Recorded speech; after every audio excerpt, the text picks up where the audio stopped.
Hello, and welcome to this digital forum, Food, Nature, People. My name is Vani Almoslau, and today I'm joining you from Mexico City in Mexico. As a biologist and member of the Global Youth in Landscapes Initiative, it is my pleasure to be here today to guide you through this important event, focused on showing us solutions, showing us those who are walking the talk. Before we begin, let me set the scene with some key figures. Between 2000 and 2010, commercial and subsistence agriculture combined made up 23% of tropical forest loss. That is, nearly 3/4 of all forest loss is due to our food systems. This in turn has caused that 26% of all greenhouse gas emissions are from food production. And while these negative things are happening because of our food systems, meanwhile, 30% of food is lost or wasted. And yet 11% of people around the world are undernourished. Clearly, something needs to change in our food systems, not only for our future, but also for our present, the present of the most vulnerable.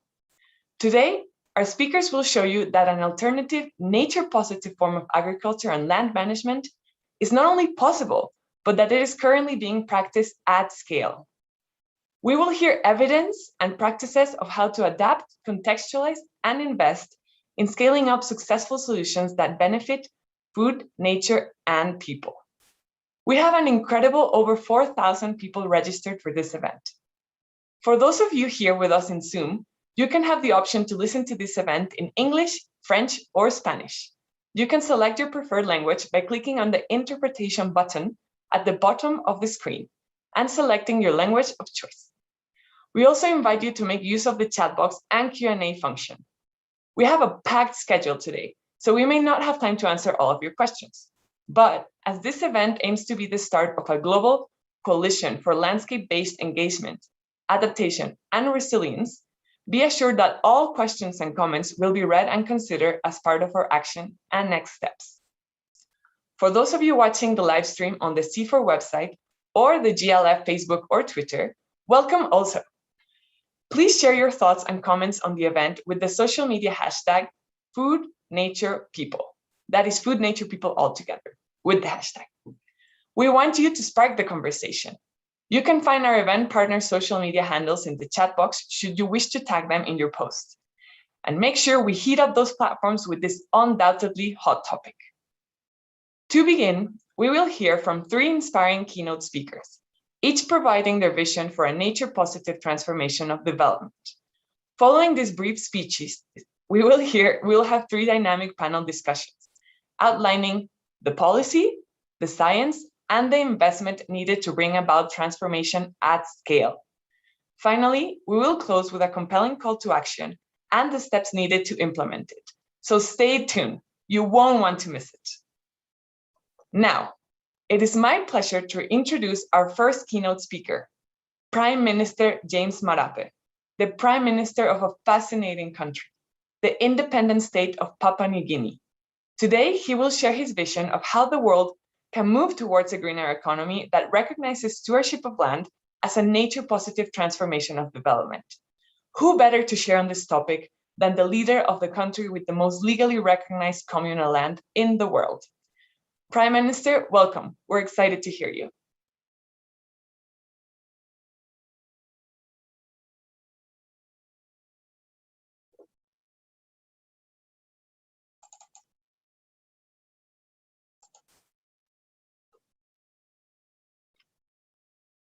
And while the Prime Minister comes on, I just want to remind all of you that we want you to spark this conversation on social media. So as you hear thoughts, as Hello, you everyone. hear Greetings from Papua New Guinea.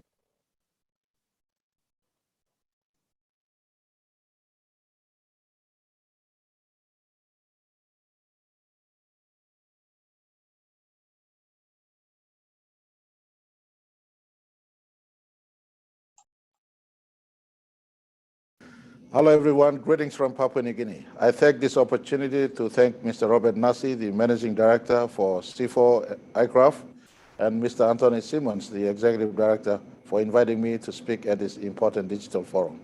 The theme for this forum is relevant and provides the opportunity for me to inform on how we are transforming our agricultural sector through innovative agricultural practices that conform our efforts to realizing a greener economy in the future. By way of background, Papua New Guinea is the third largest rainforest nation in planet Earth, harboring 7% of world's biodiversity on an area that is less than 1% of world's landmass. As a largely rural-based economy dependent on subsistence agriculture, it is my government's desire to transform the agricultural sector into a reliable, commercial, and sustainable food system that will address food security, as well as climate resilience and conservation and management of our vast biodiversity.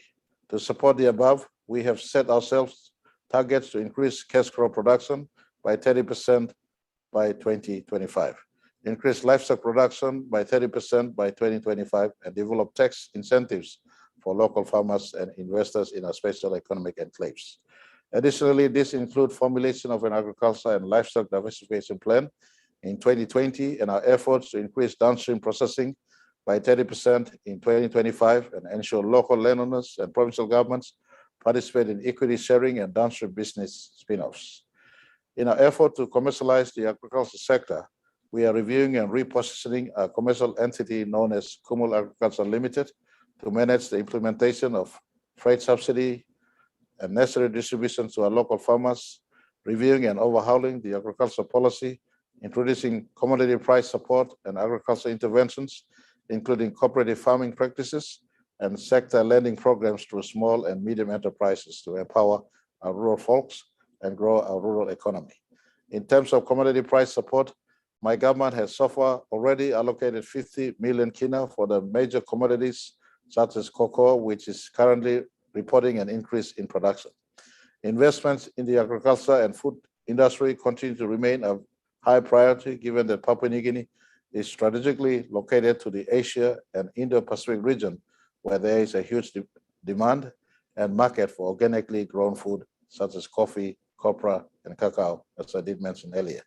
I place great emphasis on food import substitution, especially for rice, which has become a major staple food in Papua New Guinea, and it is my government's intention to cease all rice imports by 2025. Therefore, we have commenced rice farming to meet the domestic demand, and any surplus will be exported. The vast plains of Western Province, Eastern West Sepik provinces, including Ramu and the Makam valleys, have great potential and are suitable for beef and rice production, which can be exported to neighboring countries such as Indonesia, that has a high population of more than 250 million people. To enable this, the livestock industry has been reviewed with the reopening of cattle ranges and abattoirs to improve export opportunities and encourage import substitution and domestic food security. My government is also very committed to developing niche commodities such as honey and spice, for which a million kina has been allocated. I anticipated these commodities to access the European market under current trade arrangements. Overall, it has been my long-term plan to harness the agricultural sector in Papua New Guinea to ensure its economic viability and to make it the food bowl of Asia and the neighboring regions. Furthermore, my government is working on transitioning into a green economy in the next 30 years, and it is my strong belief that we must preserve, conserve, and manage our environment in a sustainable manner with innovative agricultural techniques to increase food production in the immediate to long term. To embrace sustainable food systems in a holistic way, the recently launched Managealas Forest Carbon Pilot Project in the Oro Province, initiated by my good friend, the Governor, the Honorable Gary Juffa, will integrate a land development project where the actual rainforest is conserved and the degraded grass plains are reforested with cash crops like coffee, coconut, and even timber. The stewards of this Forest Carbon Pilot Project area will be meaningfully engaged to draw an income to sustain their livelihoods. Additional to that, we are embarking on an alternate clean energy sources. And an example was through a recently concluded deed of agreement with the Fortescue Metal Group of Australia to harness geothermal energy as well as hydro energy potentials in our country.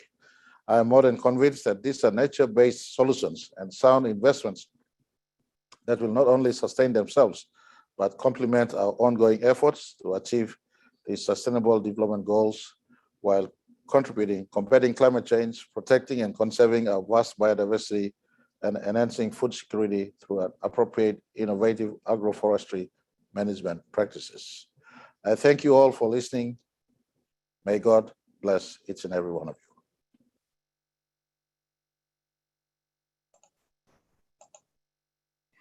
Wow, what an inspiring way to start this event.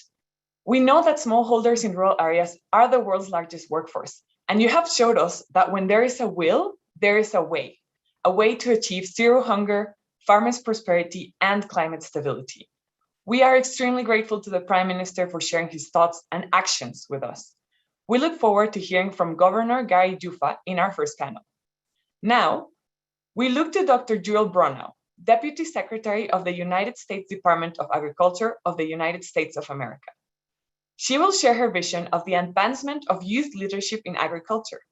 I can tell you that the Youth in Landscapes initiative is excited to hear you, and I am sure youth all over the world as well. Thank you, Dr. Bronow. The mic is yours. Good morning, and I bring you greetings from Washington, D.C. this morning. I am very appreciative of CIFOR and ICRAF for allowing me the opportunity to be here, and appreciate the networks and the incredible agenda that you have today for a deep dive into some of our most challenging issues we face around the globe. By bringing some of our best minds together, we can work together to find practical solutions to address climate change, diversity, and make our food systems more equitable and build healthy landscapes. I am very excited today to speak about the role of youth in leadership in agriculture as we seek to transform agriculture, forests, and land management in the face of multiple global challenges. This is very much a focus of USDA as we work to build more prosperous agricultural sectors. We think about our work in supporting our beginning farmers. We want successful farmers, and we all want more farmers. We want farmers who can pass their land to the next generation, who are role models for young people, and take up farming and ranching. First and foremost, at USDA, we're taking steps to ensure that young and beginning farmers and ranchers have the tools to keep agriculture alive and well for decades to come. We recently announced nearly $38 million in beginning farmer and rancher development program grant funding to offer education, training, outreach, and mentoring programs to enhance the sustainability of the next generation of farmers. And we think a lot about youth engagement. We want to inspire young people to develop a love for the land and to become the next generation of farmers. We also want to provide the opportunity for young people to learn about diverse career opportunities available within USDA and throughout agricultural and forestry sectors. Careers where young people will be able to use their optimism, skills, talents, and ideas to tackle some of the greatest challenges we face today. Having a career in agriculture is not just about tilling land. There are so many opportunities in science, technology, engineering, and math, food and nutrition security, education, forestry, and so much more. Many young people are thinking about how they can become leaders and change makers among some of the top issues facing our nation and our globe today. Issues like tackling climate change or delivering 21st century broadband infrastructure everywhere. These are all areas where USDA is making investments and has national influence, and where we can utilize our youth to be the future voice in these efforts. We are currently in the process of reinventing the youth engagement program model at USDA, helping to develop partnerships and opportunities for K-12 college students and interns. The goal is to attract and advance a diverse youth agricultural program and enhance inclusion, in outreach throughout agriculture nationwide. We are fortunate at USDA to already have a number of current partnerships that we can build on to enhance opportunities leading to employment in agriculture fields. Partnerships include 4-H, Future Farmers of America, Family Career Community Leaders of America, the Cisco Youth Academy, the National Institute of Food and Agriculture, Together We Grow, and Minorities in Agriculture, Natural Resources, and Related Sciences, and so much more. In receiving feedback from partner organizations, we found that there are fewer young people growing up exposed to food and agriculture, resulting in a smaller natural pipeline of those who seek careers in it, and that it is often more difficult to enter a career in farming, if not from a family farm that can transition.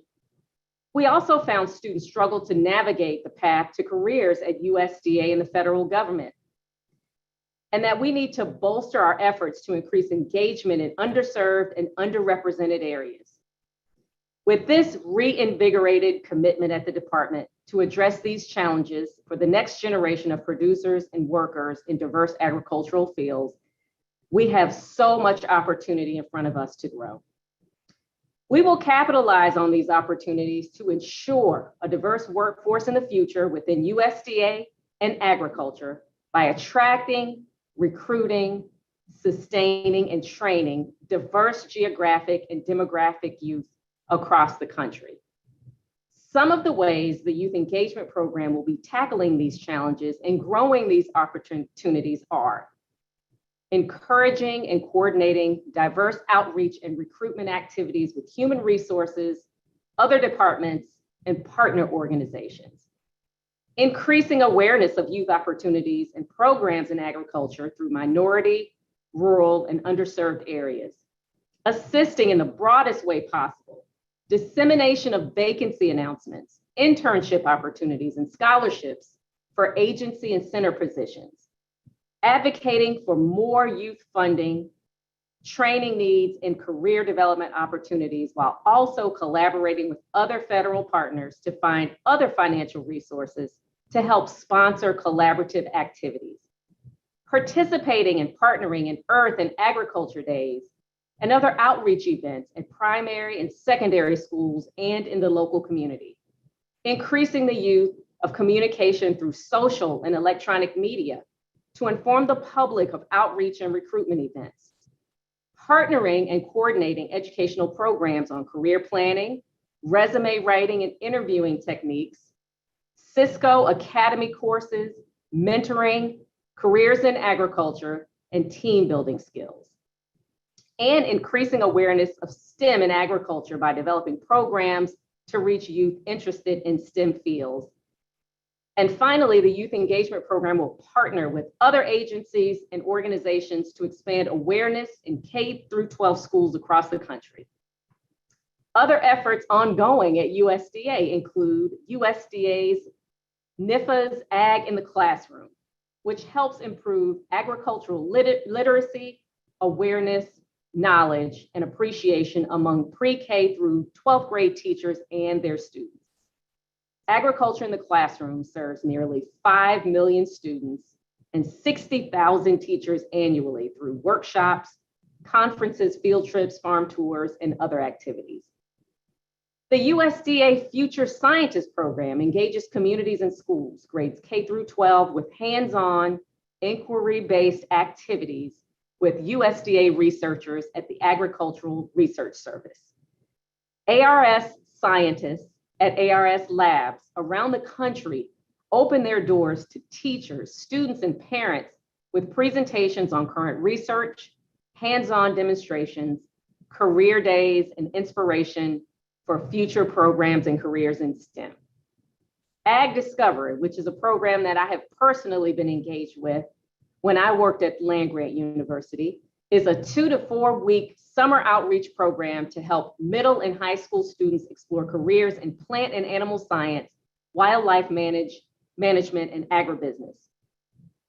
Many students involved in Ag Discovery went on, as I know, to pursue careers in agriculture and related sciences.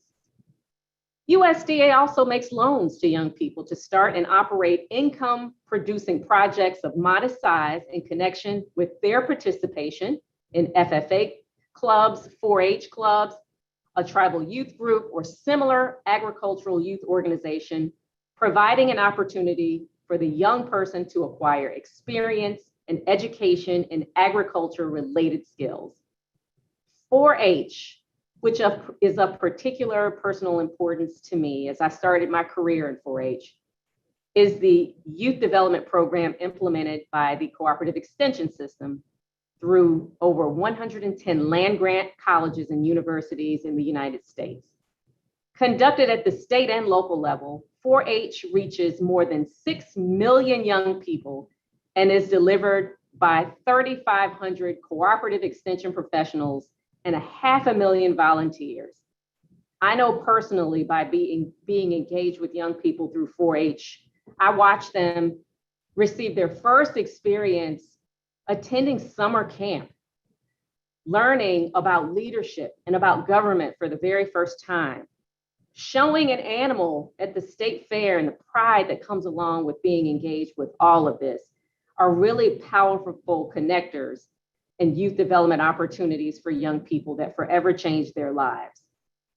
4-H is dedicated to the belief that helping kids achieve their boldest dreams empowers not only them, but also their communities to thrive, especially in the face of great change. There are two ways I'd like to discuss how this program brings great value to the nation's youth, generating real progress toward equitable outcomes for youth and utilizing leaders in agriculture to inspire future careers. 4-H is focused on equitable development with minority-serving institutions, helping to create additional pathways for youth from underrepresented communities. In terms of investments in our 1890 land-grant universities, at USDA, we recently invested over $21.8 million to 1890 land-grant institutions to support research at historically Black colleges and universities. The awards will support 58 projects at HBCUs to strengthen research, extension, and teaching in the food and agricultural sciences. This is designed to build capacity for teaching, research, and extension activities at eligible institutions, including curriculum design, materials development, faculty development, student recruitment and retention, and extension program development support. This investment will strengthen the ability of our land-grant institutions to deliver innovative solutions that address emerging agricultural challenges impacting diverse communities. It is also an investment in the next generation of leaders in agriculture and in USDA's work to advance equity and provide greater access to nutritious and safe food, especially to historically disadvantaged groups. We also host the USDA 1890 Scholars Program, which provides full tuition, fees, books, room and board to students pursuing degrees in agriculture, food, natural resource sciences, or related academic disciplines. We know one of the most impactful ways we can get young people involved in agriculture and agriculture-related careers is through the influence of adult role models. Adult volunteers are a key program of many of our youth development programs. And it is these adult role models and mentors that are often missing from the lives of young people that forever create positive change and changes in the lives of young people. At USDA, we are exploring further opportunities to have agriculture leaders in leadership positions at all levels discuss with our youth programs what inspired them to enter their careers and share their successes in pursuing their career path. We can open so many young minds to the diverse, creative, good-paying careers and programs on the farm, in the office, or out in the field. You too are leaders that can inspire the brightest minds and empower youth all over the world to be our next leaders in agriculture.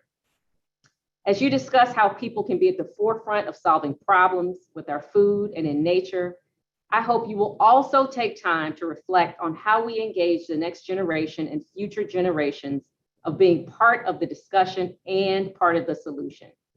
I am confident that we can provide unique opportunities for our youth to develop strong leaders who will go on to lead local, state, and national communities. There's power in our youth and we must invest in them. Thank you so much for the opportunity to speak and wishing you an outstanding conference going forward. Thank you. Thank you, Dr. Bruno, for those powerful words that you gave to us today. As a young person, I agree with your vision of a successful next generation of farmers. The day nature-positive farming can promise a decent livelihood, I am sure so many of us youth would be ready to take the lead. It is clear you're taking important steps. You're doing so much in your organization to open the doors for all youth who dream to continue or start their food production adventure. The world needs young leaders in nature-positive, regenerative agriculture because we need food and we need nature. These are truly so many incredible examples that I wish to see replicated in other places or in other countries. Thank you for sharing them with us. And to all our audience, remember to use the hashtag #FoodNaturePeople to share your thoughts. Our final keynote speaker today is Dr. Rajeev Kumar, India's Minister of Planning. He will share with us his and India's efforts to transform agriculture and avert the multiple environmental and livelihood challenges India's farmers are facing. Dr. Rajeev, we're excited to hear you.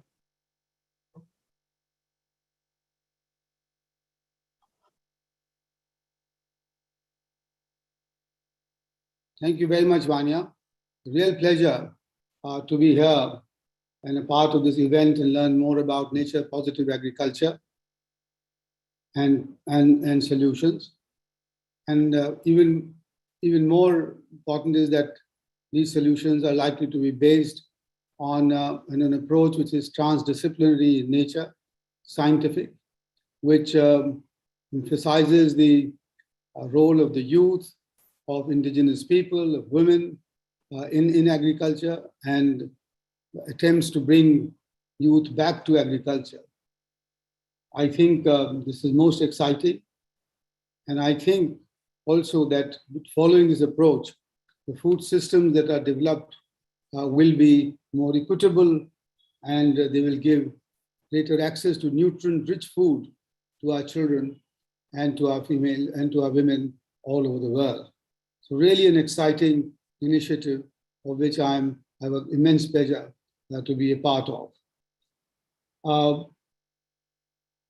But I must say that the food systems in the world, as I look around and as they are growing, are on the cusp of a real crisis.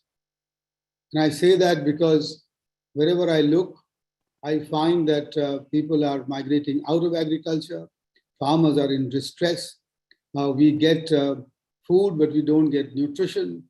And therefore, I think we need to rethink the way we manage our food systems, the way we grow our food. And I think this is important at this time. Even more so because we know that agriculture today is responsible for 70% of the water extracted from nature. It causes 60% of biodiversity loss and generates up to a third of human greenhouse gas emissions. It is poignant to note that in producing food, we are contributing to climate change, which has come to threaten food security. So we might well be in a vicious circle from which we need to get out of.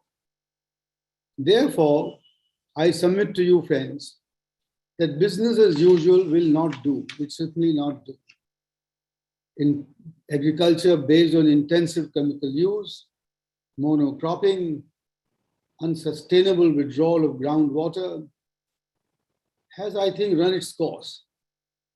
And the planet, as well as all of us living on it, can't sustain or afford it any further.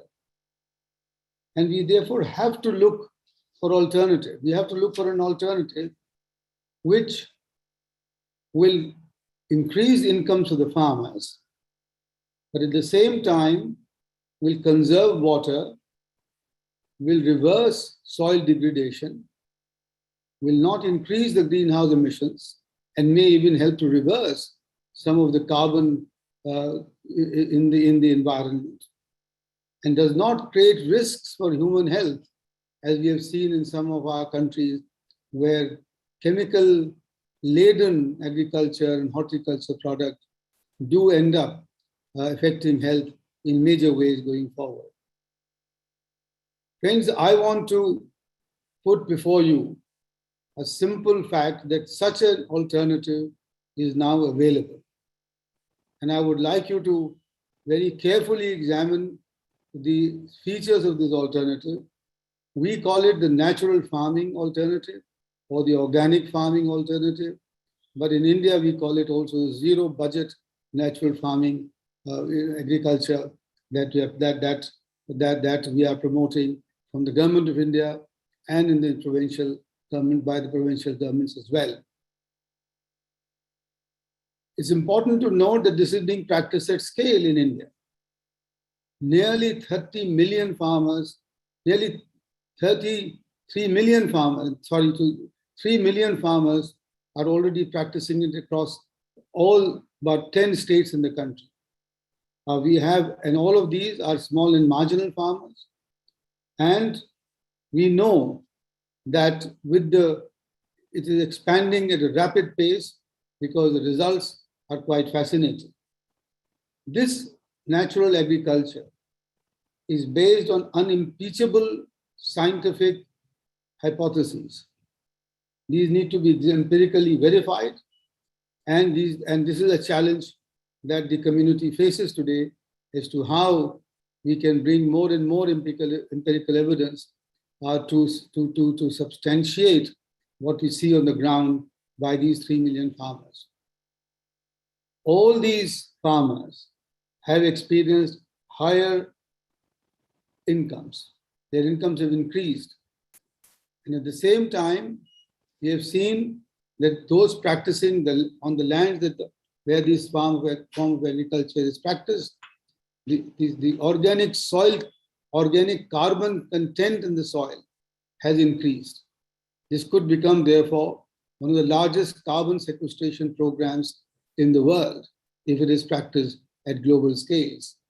We've also seen that there is much exponential increase in microbial activity, and in the soil, which enriches the soil and which releases the micronutrients in the soil.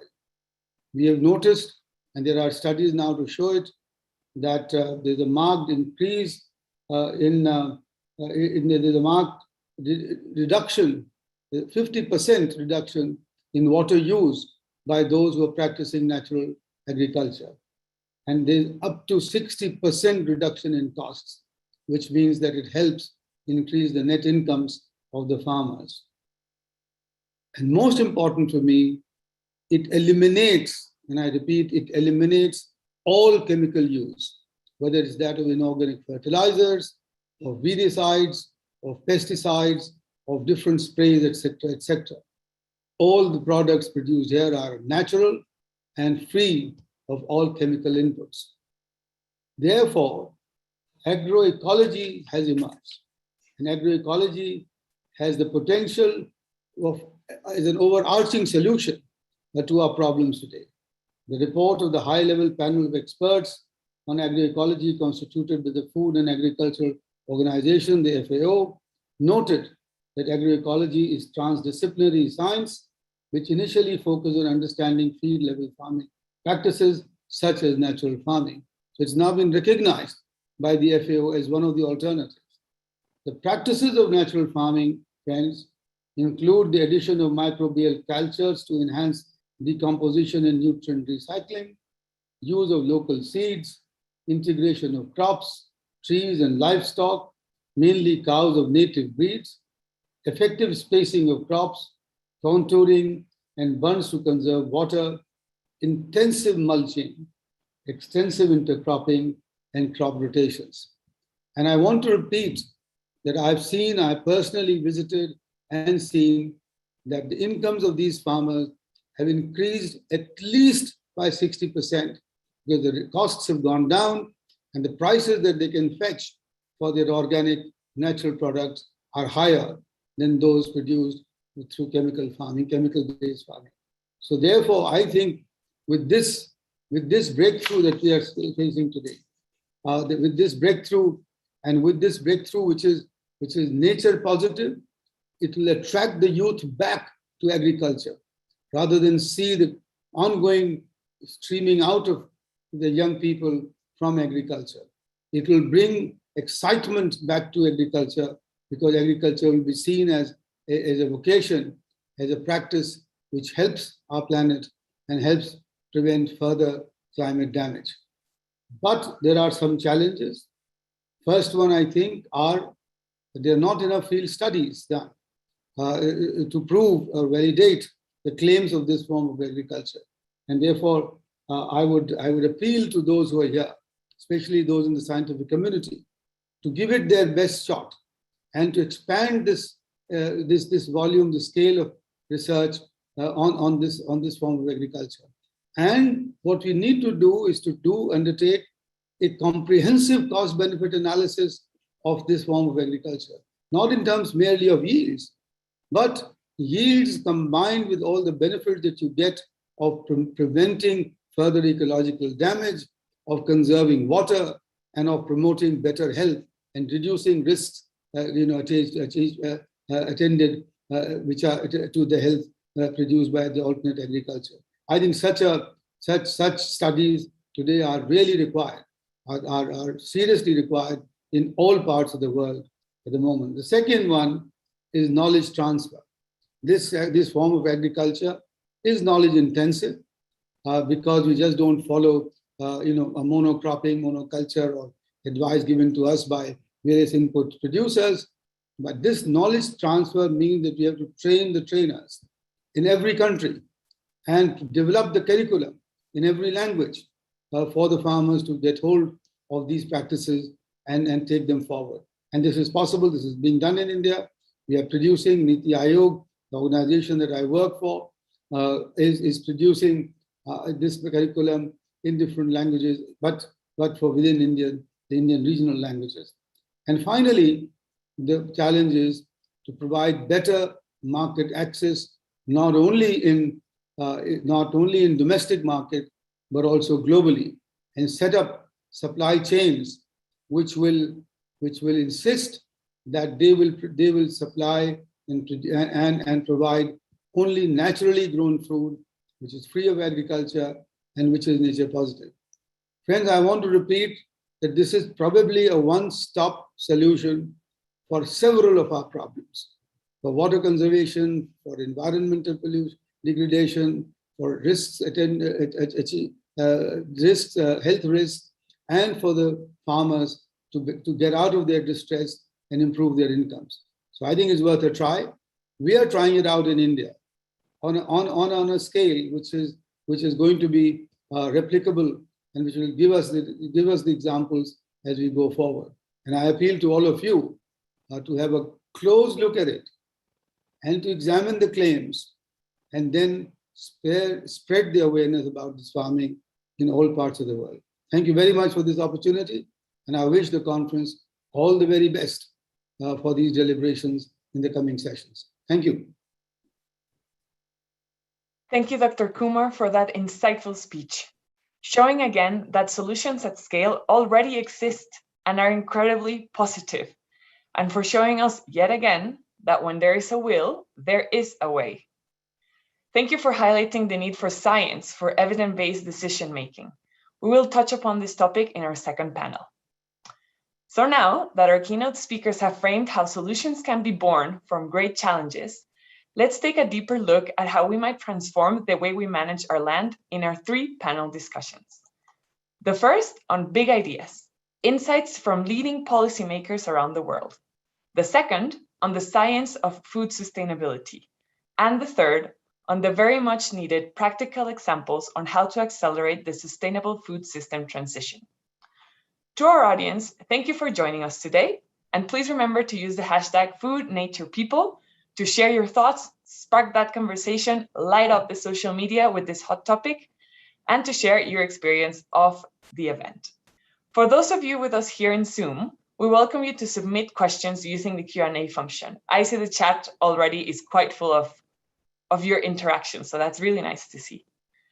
It is now my pleasure to introduce Bahar Dutt, Associate Professor at Shiv Nadar University and an independent journalist, who will facilitate the first panel, Big Ideas, Insights from Leading Policymakers Around the World. Thank you and welcome, Bahar. Thank you so much, Vanya, for that. You're doing such a fantastic job. I'd like to start by welcoming the 688 participants who are currently logged on from different parts of the world. Welcome. I know in an age where Zoom fatigue is setting in, you've taken the time out to join us. So thank you so much for doing that. I promise that this is going to be a power-packed session. We're going to be discussing policies. We're also going to be discussing action. There's a lot to learn from our panelists today, but let me start by saying that as an environment journalist, I've spent 2 decades looking at what ails our planet. But I think in the age of the Anthropocene, this is the opportunity to also set right what's wrong. And the pandemic has taught us that we could we could turn around a problem with vaccines within a year. I believe in optimism and human ingenuity. And that's why I believe that if agriculture is to become sustainable and equitable, it is critical to establish the necessary policy framework in place. We've heard our keynote speakers before this, but now we're going to take a deep dive into a panel where you're going to hear from speakers how we make this possible on a day-to-day basis. Nature positive, nature-oriented solutions. So without much ado, let me start by introducing my panelists for today. Mr. Vijay Kumar Thalam is the Executive Vice Chairperson who's leading a government's corporation for farmers' empowerment in the state of Andhra Pradesh, India. Governor Gary Jufa, he's a politician from Papua New Guinea. He's also the governor of Oro Province. Welcome, sir. Welcome to both of you. Ms. Kathleen Merrigan, she's the Executive Director from the Sweat Center for Sustainable Food Systems, Arizona State University. Welcome, ma'am. Dr. Christoph Quam, he's the Regional Coordinator, CIFOR ICRAF, and I would extend a very warm welcome to you as well. So the way we're going to do this panel is that I'm going to ask each of the speakers, we'll keep it as brief as possible, 5 minutes for opening comments, opening questions.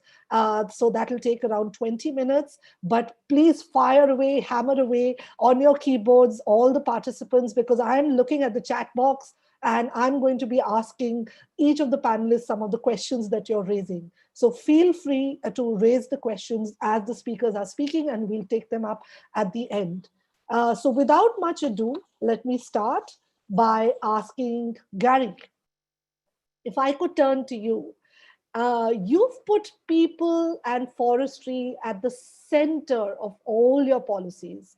Now, in a world which is so obsessed with GDP, money, capital, how does this work in an increasingly commodified world?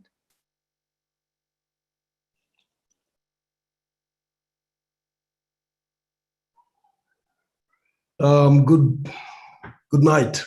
I mean, it's good night from me anyway. I'm not sure exactly what the time is all over the world. Yeah, I have some idea, but it's night here. Bahar, could you please rephrase that question or ask it again? I did not catch your last sentence. Okay, I apologize for that, but firstly, welcome. And I'd just like to say that you have put people and forestry at the center of all your policies. How does this work in a commodified world? Is it very challenging to have taken that step? It can be, but I feel that it can work. We are a forest people. We come from the rainforest. We've lived with the forest for 40,000 years. The forest is our supermarket, it's our pantry, it's our pharmacy, it's our entertainment center, and everything and anything that we've ever wanted so that we could survive and thrive, we've been able to extract from the forest. And we still very much are able to do that. In Papua New Guinea, 85% of our people are in the rural areas, and 93% of the land in Papua New Guinea is owned by landowners, in tribes, clans, and families. They own the land. And this is actually a huge plus for Papua New Guinea because this is a substantial segment of the population that you don't really have to take care of. They are able to take care of themselves, and they've been able to do that for the last 40,000 years, and they continue to do so. We've been cultivating or engaging in horticulture about the same time as the Fertile Crescent,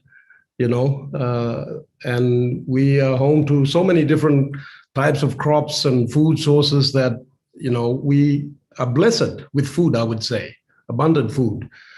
The rainforests, however, are threatened with clearance, with liquidation. They're threatened by logging companies, by people who feel that they now have to move to a globalized world, which insists that they must generate a revenue or an income stream so that they can buy, gadgets that most times they don't really need.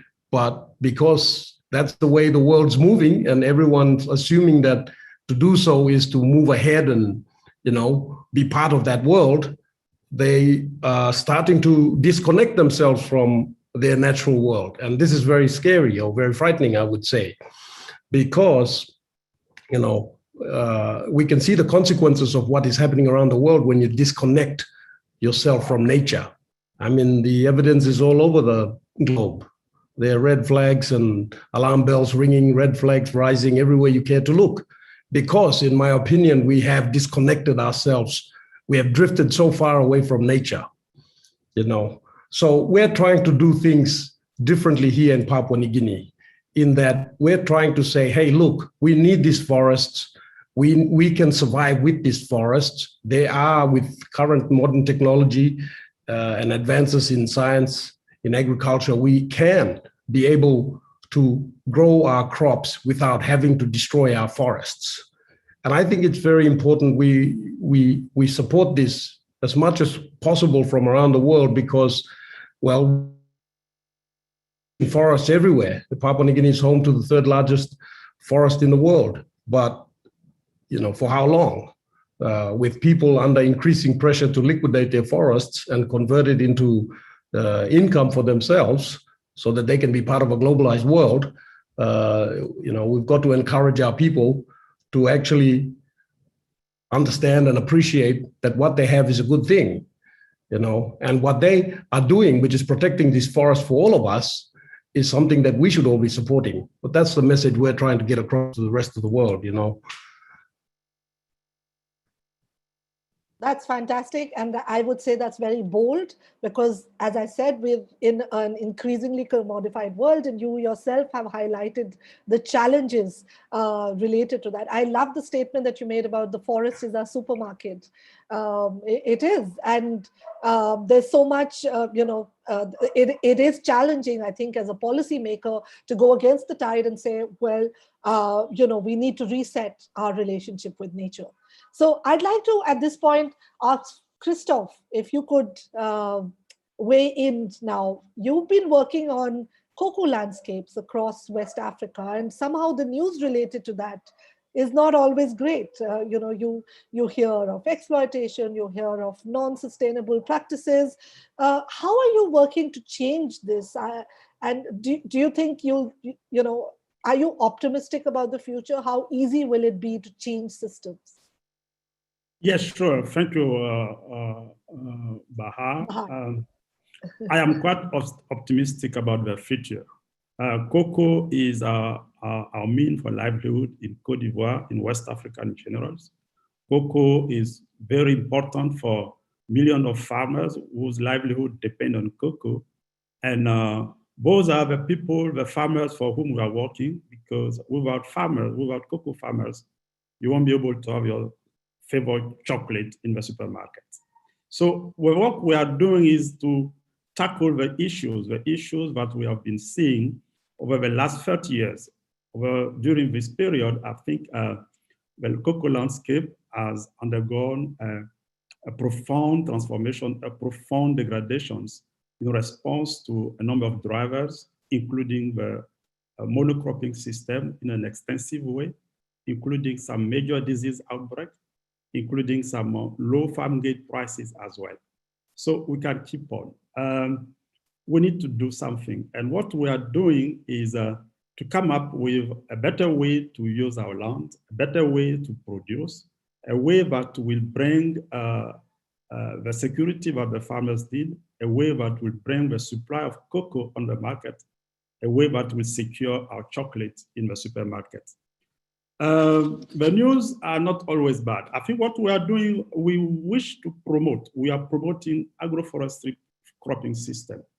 This is the way to introduce trees, valuable trees that can add values to the cocoa farm itself.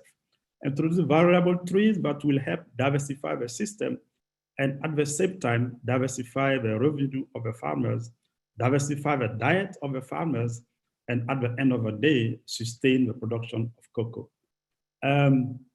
To succeed, we think we need to sensitize, we need to mobilize a number of stakeholders, most of the stakeholders, I should say, from farmers to the farmers' organizations.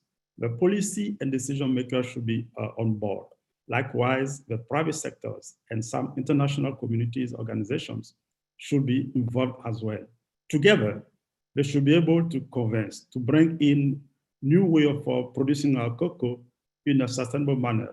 I think our experience in Côte d'Ivoire is helping us to be more optimistic.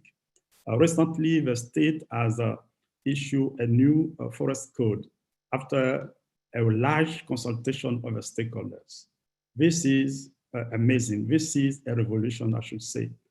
This also has helped put on the agenda the promotion of agroforestry cropping system from public and private sectors. Everybody has that high on the agenda.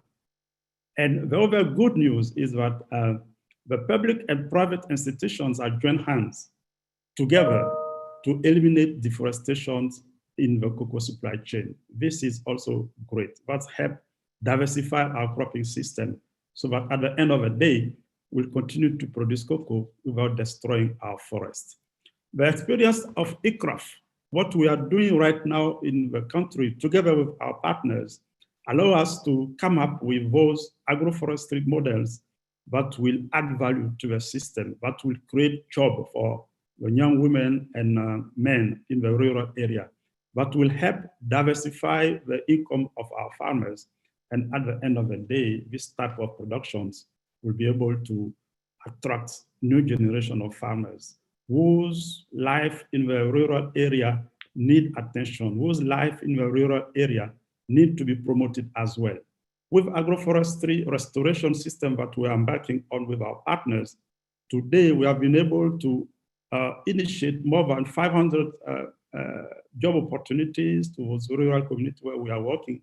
We have been committing to support the initiative of growing cocoa without deforestation. Today, we have a target with our partners to restore the ecology of those production sites for more than 6,000 hectares on which we are working together with the farmers, together with the public institutions, and more importantly, together with the private sectors and the national research and development institution in Côte d'Ivoire. So yes, we are optimistic. I think that we can still secure the chocolate in the market.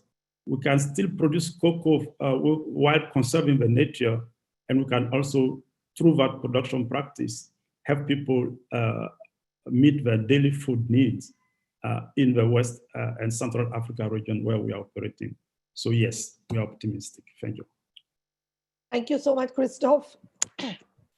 I apologize for that. Thank you so much, Christophe. And I'm happy to know, as a chocolate lover, that it is possible to eat chocolate which is sustainably produced. So that's a relief. I'll have more questions for you, but moving on, I'd like to now turn to Mr. Vijay Thalam. There's a lot of work which has been done on zero budget natural farming. It's catching on in the state of Andhra Pradesh. I'm told 700,000 farmers are now part of it. How did you make this as a grassroots movement? Because very often governments are blamed that they're not good at mobilizing people, but this is a government initiated people's movement. And how does it address the agrarian crisis? Thank you, Bahar. The program is in the 6th year. We started in 2016. And in this short period of time, we have a footprint in 28% villages in the state. And we have reached out to 10% of farmers and also landless farm workers. So because we don't want to leave anybody behind. And I'm thankful to Dr. Rajeev Kumar because he has set the context and has made my job very easy. But you raised a very important question on how does it scale up. So it's not my 6 years work. Basically, it's around 20 years of work in Andhra Pradesh in building the rural women self-help group movement. So it is the women's collectives, it is the social capital of women. So they are both farmers in the groups and also landless farm workers. So this glue, this tremendous social capital is the one, I would say, the most important factor on ground, which has led to this scaling up. Because if somebody is trying something new, people would like to dissuade them. People make fun of them. Why are you doing this? Why don't you use chemicals? We have always been doing that. So this group acts as a glue, as a very important support mechanism. The second factor adding to this is our extension system is one of a co-learning system. It's a farmer-to-farmer extension system, an experienced farmer interacting with other farmers. So it's not a top-down system. So we have champion farmers who are also trainers. In fact, I'm happy to say that almost 60% of them are women farmers. So farmer trainers. So if they come and tell other farmers to change, their credibility is very high. And the third one is we should know that this doesn't happen overnight. So farmers have enrolled. When I say 700,000 farmers, they have enrolled, but there's a journey for each farmer. So 3 years, 4 years, 5 years. So we have provided, along with some NGOs, that hand-holding capacity. And that is something missing that we are not, if you don't provide for this transition process, then this doesn't happen. But beyond this is the fact that natural farming principles and practices in India are very effective. They work. There is very little transition time. And more important, it's also rooted in our tradition and culture. So that's what makes it attractive to the farmers. But added to that is the fact that we have used the digital medium to convey this very effectively to large number of farmers. So it's both traditional science and modern methods and the social capital, the human capital coming together to make a huge impact on the natural capital. But all this would not have happened if the government had not supported. Things on scale happen when governments come forward. So the government of Andhra Pradesh, government of India, I am grateful to Dr. Rajeev Kumar for molding the policies of the country in favor of natural farming. And because of which we are able to visualize that we should convert, we should take this to the entire state. And also our emphasis on research, scientific research. We are, grateful to ICRAF for the kind of scientific support they are providing to us, and also various other scientific partners. So these are the different factors. But I believe that it is happening because of the championship by the farmers who have experienced the benefits themselves. Then it moves at an exponential pace. And the role of the government is to debottleneck, to ensure that these natural tendencies among farmers are promoted. Of course, Dr. Rajeev Kumar has already mentioned how it helps on all factors. I just want to mention just one small factor is that we find a very good solution for drought proofing, restoration of degraded lands because of some tremendous innovations that we have been able to put in place in Andhra Pradesh. But I'll stop now because I've run out of time. Maybe I'll answer in the later questions. Thank you so much. Thank you so much, Mr. Thalam. In fact, I'll quickly turn to you because there is a question which has been asked, and I think Dr. Rajeev Kumar also touched on it, on how do you synergize in the indigenous agricultural practices and science-based agriculture? Because it seems they're almost seen as opposite to each other. So why this dichotomy, and how do you synergize the two? I don't think there is a dichotomy, because in recent years, scientists have also moved away from very narrowly looking at agriculture. The missing element has been biology. So our insights have come from very eminent soil microbiologists who are then able to explain the physics and science, because agriculture had become chemistry. So what that means, see, nature is perfect. Our interpretation of nature, which is science, is not perfect. So we have to improve. So I don't see a dichotomy. I see our understanding of nature as flawed. So if more research is done, more as a transdisciplinary science, then perhaps we'll find solutions. Thank you so much, Mr. Thalam, and for also explaining why there isn't a dichotomy between the two, and perhaps it is perceived as such. Last but not the least, Kathleen, if I could turn to you now, and I'd like to ask you, you've spent so many years working on global food policy systems. What are the global challenges, really, you would say, related to policies on food? And what needs to change to make it more equitable and sustainable? That's a big question. So, of course, we've already heard some of the challenges laid out today. We're all petrified about what's going on in climate. I am a professor at a university, and there's no question that my students are very anxious about their futures. We have aging farmers. I'm really grateful that Deputy Secretary Jewel Bronner joined us today. She gave a great rallying speech about investing in youth, and we know how important that is. In the US, average age of farmers is 57 and a half. UK, it's 59. Kenya, it's 60. Japan, it's 67. Good chances are that the food that's on your plate was produced in certain parts of the world by farmers who have most of the career behind them. So energizing youth is a global challenge, and enticing them into the world of food and agriculture, inspiring them, as the Deputy Secretary said.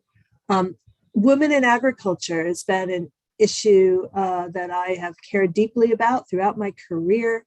We know that in the developing world, over 40% of farmers are women. There's a growing number even in my home country, in the United States. And we have a number of studies that show that if women were given the same access to resources, education, leadership, pathways, that world food production would greatly increase. It just seems to me like as we say, the nose on your face, a very obvious place where we need more investment. Food waste, very different depending upon where you live in the world, whether it's at the farm gate or post farm gate and more in consumers' hands. But it's just a giant opportunity for us to work on. I'm really glad I followed BJ, because he really brought home the importance of governance and governments putting in resources and doing the work necessary to move the needle.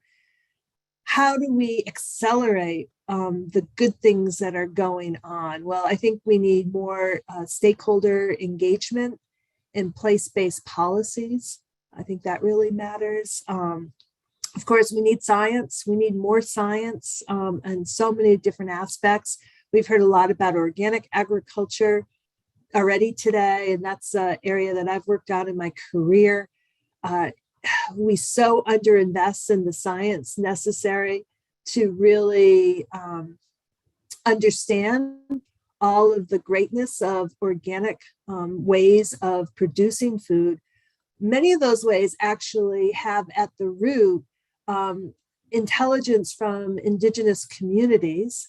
I know in my home state here in Arizona, about 58% of our producers are Native American.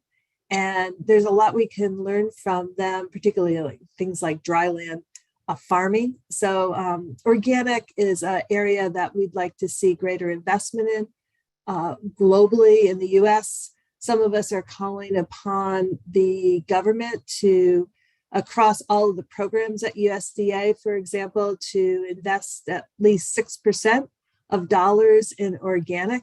And that would include our research agencies too. Why 6%? Because right now in the US, about 6% of food consumed by American citizens is organic. So it's just a commensurate kind of way of addressing that issue. We really feel that it's critical to educate a new generation of leaders and a diverse group of leaders, because that's going to change the thinking around the decision-making tables in very important ways. So that's a quick list of things. But again, that stakeholder engagement, I think, is really been a tool that's been under-engaged. Thank you so much. I think those were all very important points. And in fact, there's an interesting question which we have for you. The price for organic products, somebody has asked, the price for organic products are often more expensive, which make it more accessible only to the upper middle class. How do we make chemical-free food or organic food more accessible to everybody? Why should it be a prerogative of the rich? Well, it does have higher premiums. You can shop smartly around organic the same way of any other food. You know, get it in season, get it close by, certain things. But yes, there are premiums, and those premiums represent the, closer to the true costs of producing that food. And as some people may know here, there's been a movement across the globe, scholars across the globe, to try to fine-tune methodology that we call true cost accounting, or some people will describe it as the TEEB agri-food framework. It's an effort to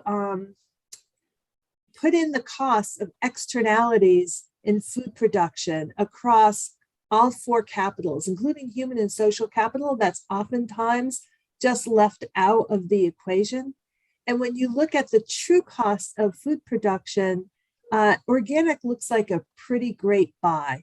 The Rockefeller Foundation just came out with a report that said, and they were looking at the US food system, they said, oh, the cost of food is, $1.1 trillion, but it's really 3 times as much if you put in all those externalities.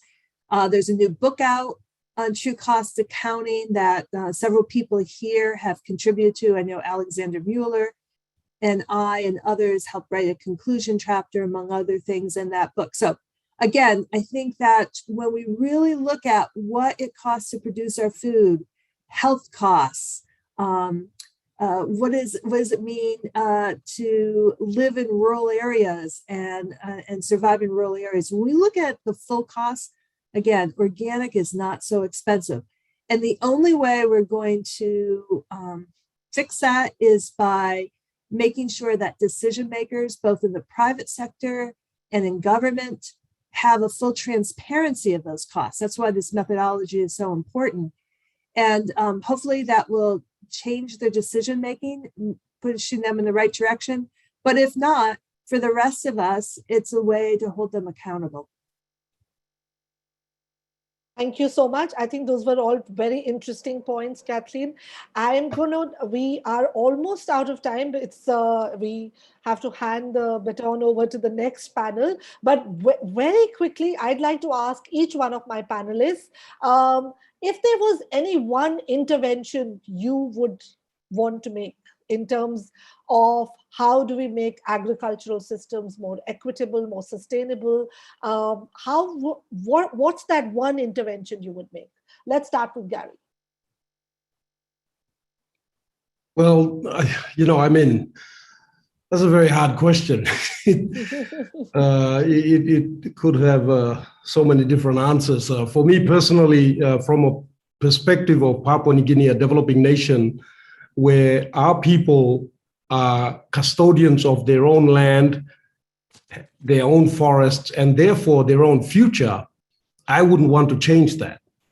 I believe it is important that people be given the opportunity to live on their land, use their land, and they be taught the importance of that land and how sustainable agriculture can also assist them in maintaining as much of their natural environment as possible. I think that's what I would suggest in nations where people are able to have access to land. We should ensure that they do have access to land. What we need to do is help them use that land, cultivate it in a sustainable manner so that it does not have a significant negative impact on their natural environment. We have to be careful so that the corporate world does not get carried away with its obsessed, often short-term profit-driven view that marginalizes many of our people so that they can, fulfill their own responsibilities to their shareholders. That's how I look at it from my perspective as a elected official in a developing nation. What people need is, especially in developing nations, I would say, is significant encouragement so that they can be able to carry out their agricultural practices in a sustainable manner, and access to modern agricultural practices and technology, and assisted so that they can, as much as possible, protect as much of our natural environment as we can. Thank you so much, Gary. Yeah, I wish there were more politicians like you. That's a very powerful statement to say, but actually we don't need to change anything. We need to just make sure that people have security of tenure when it comes to access to the land. And they are already doing a number of sustainable practices, but we need to have an ecosystem which encourages it. And particularly not just the natural ecosystem, but perhaps the market ecosystem, or perhaps ask markets to stay away.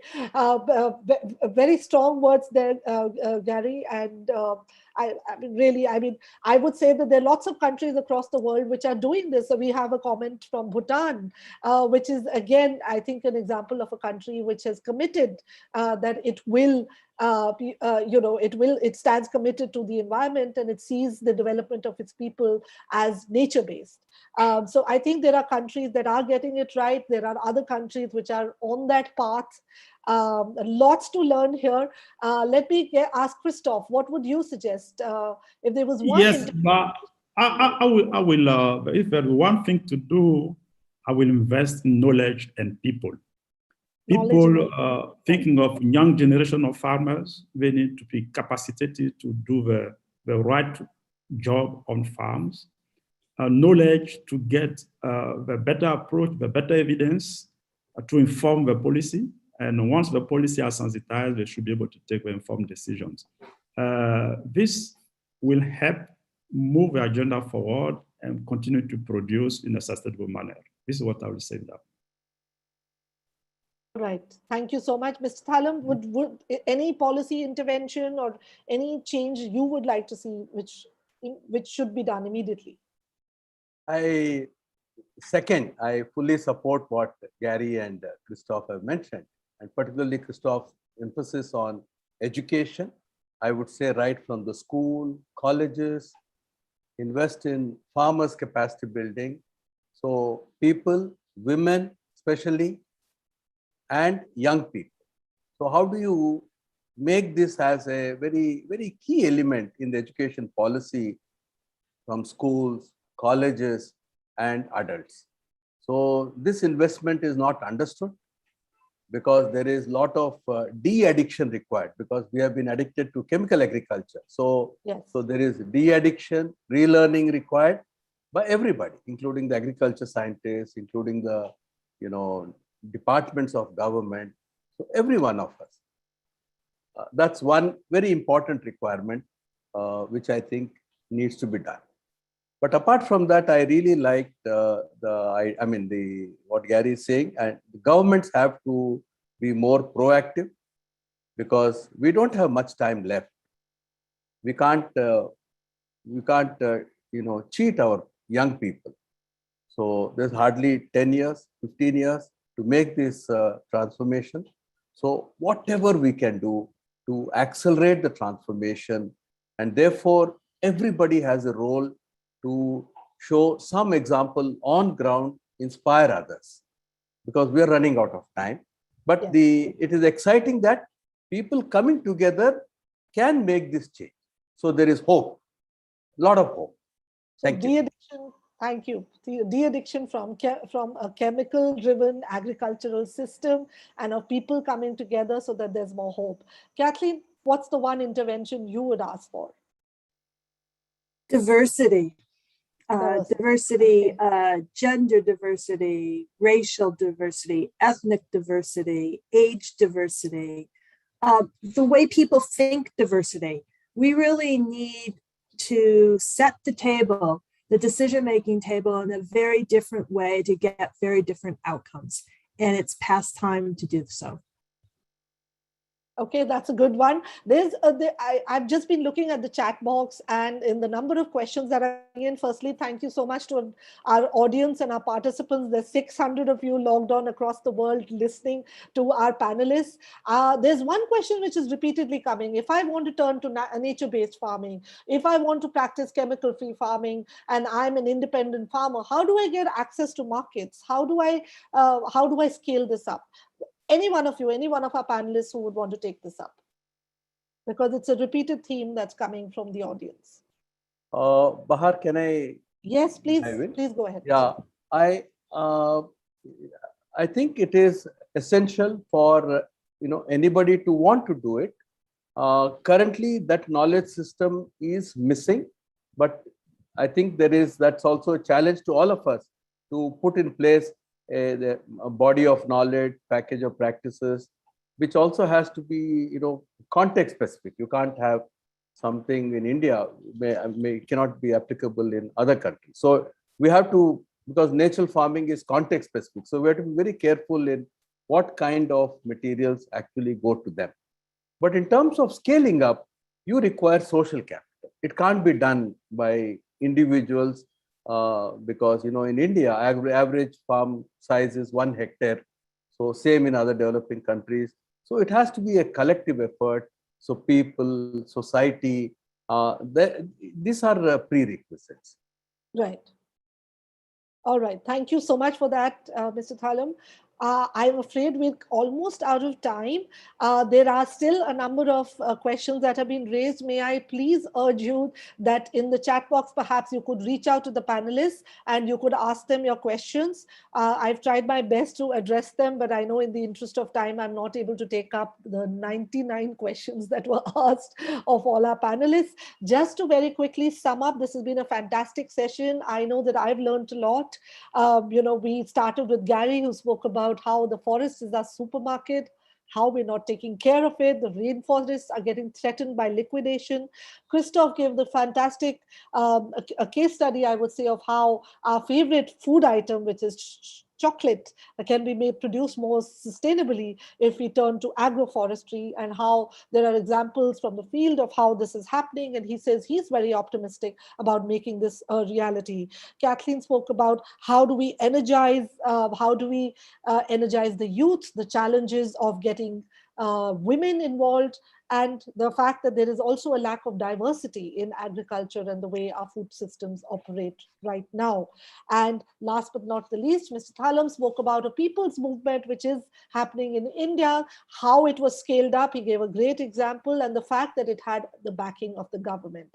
Now, I'm afraid we've completely run out of time, but I just want to thank each one of our speakers today. You've been wonderful, and this is generated by the fact that we've had a lot of questions, and we have at this point almost 600 participants who are still patiently listening to us. So we're now going to have another panel. I know Dr. Rajeev Kumar spoke about the need for science-based evidence, that yes, we are talking about agricultural system, nature-based solutions.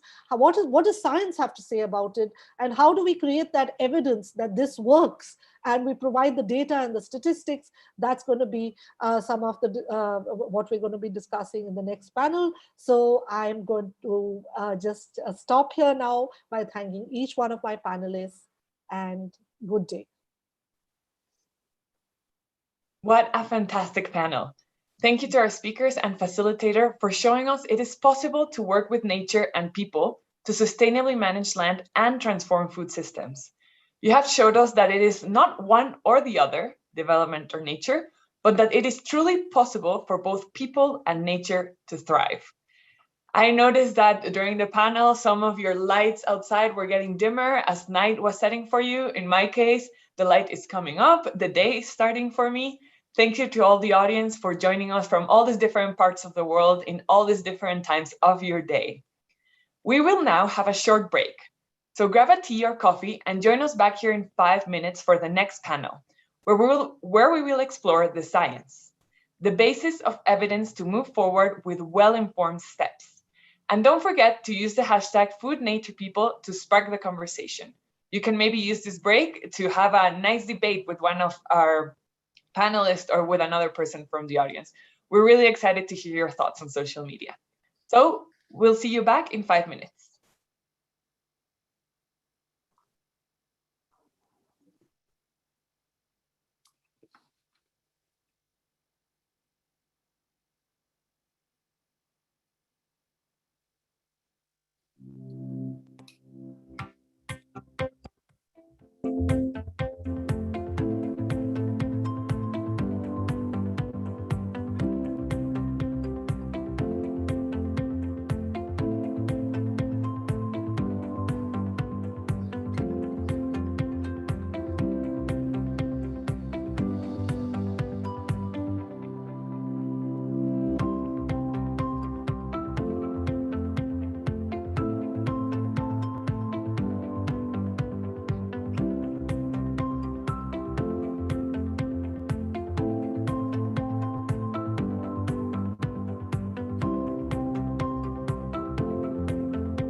Hi, everyone. Thank you so much to our last moderator and panelists. It was such an enlightening conversation on really what's needed to create policy frameworks that can create the right conditions for sustainable and equitable food production. I am Danny Nirenberg. I'm president of Food Tank, which is a research and advocacy organization based in the United States. I'm really thrilled to be moderating our next panel on the science of food sustainability. Before I introduce our panelists today, I want to briefly touch on a few points we heard from the previous discussions that I think will inform this panel as well. One, that there is tremendous opportunity to involve many different kinds of stakeholders and diversify the human side of agriculture. Two, that agriculture and agroecology is an overarching solution and a really transdisciplinary science. And it's knowledge intensive, and we need to really acknowledge that and make sure that the people involved are honored. Three, that indigenous knowledge, it goes without saying, is key to solving our most pressing environmental, agriculture, and social problems. Four, there is a danger of disconnecting ourselves from nature. Five, that women have tremendous social capital and really are the glue to improving landscapes. Six, we need to address the question of how do we accelerate transformation and get more stakeholder engagement. And there's a huge need for science investment, as Kathleen Merrigan mentioned, especially in organic agriculture and agroecology. Transparency, number 7, is also key to all of this and making sure that there is a lot of knowledge that is being shared. Number 8, that we invest in knowledge in people. 9, that we need to break the addiction to chemical agriculture. And I think these are all really interesting points that lead into this panel about the science of food sustainability. I want to introduce our panelists very briefly. Today we'll be hearing from Christian Mann, the Policy Action Lead at the Just Rural Transition Secretariat, Sheikh Mabou, the Director of Future Africa, Gabriel Dieke, the Director General of CIFOR in Mexico, and last but not least, Robert Nazi, who is, of course, the Director General of the Center for International Forestry Research. You can, of course, find more information about them online since we have a very little time and we have a very rich discussion ahead of us.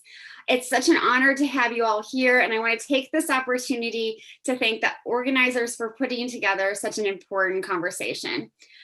I don't know about all of you, but the first half of this discussion has me really fired up. I think more than ever, the world is waking up to the realization that we need to create a just transition from the old way of thinking about agriculture. Yields and calories are no longer the only measures of success. We need food and agriculture systems that are focused on resiliency, on nourishment, on equity and equality, that engage youth, as Deputy Secretary Brownell and Kathleen Merrigan mentioned earlier, and that recognize and honor the knowledge of women and BIPOC communities and so many others who are really committed to true sustainability. We need new kinds of food systems that are based on science and evidence and that don't misinform. We need science models that are employed for transformation, that are participatory, and that are action-based. While we will always need numerous studies and lots of data, that research just can't sit on shelves or on our laptops any longer. We need science that is living and evolving, and that again is actually transformative. In other words, science-based evidence that encourages us to act with collective urgency and honors the knowledge and wisdom of those working in fields and forests around the globe. So I want to hear from our panelists today is what they're doing and what they have done. How are their organizations walking the talk? And not only what they are thinking and publishing, but what they are doing and how they are organizing to address the urgency I mentioned before. As our previous moderator mentioned, each of our panelists will have around 5 minutes. I might switch that up a little bit depending on the time to sort of present their opinions on these topics. But Robert, if it's possible, I'd like to start with you. You have talked about the need to have transdisciplinary approaches that mix hard science, indigenous knowledge, and citizen science. And I think that sounds great. That's the dream, right? but how do we get there? And how do we address the urgency of the multiple crises we're facing, the climate crisis, the health crisis, the biodiversity crisis, the inequality crisis, and every other crisis that is out there? How do we really get there? Thanks, Danielle, and it's a bit overwhelming when you hear all the crises. I mean, I think we should first agree that we need to keep remain optimistic. We can do things and we can change things. So it's not too late, and let the doomsday people where they are. I mean, sort of. I think we can make it if we want. And then we have to remember that the humans have modified their ecosystem, their landscape, on a large extent for a long time. Think about the Aboriginal people in Australia. Think about the migration of the Polynesian people. Think about the Maya or the people in Amazonia. But they managed to change completely their landscape, to adapt their landscape to their needs. But at the same time, they didn't disturb the big ecosystem equilibrium, the one that are controlled by slow variable, things that evolve slowly and then suddenly change.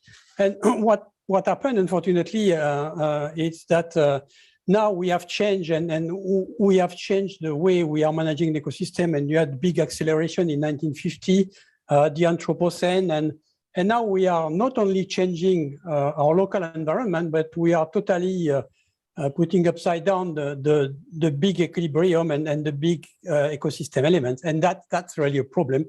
And that's where we need really to think about a new form of research, a new form of science that is not based on the average of the past, but it's based on the future crises that will come, because now the average is something that doesn't exist anymore. And what we have is more and more frequent things that were at one stage wide apart catastrophic crisis.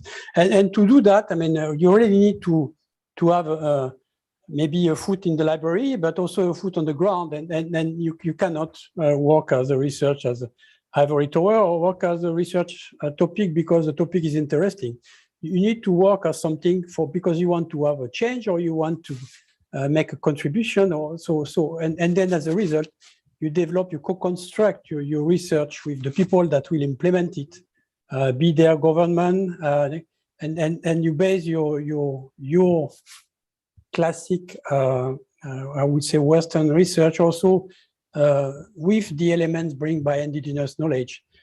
But because of this change and this big acceleration, I mean, what is happening is that even the indigenous knowledge cannot cope with the speed of the bullet train that is coming to us.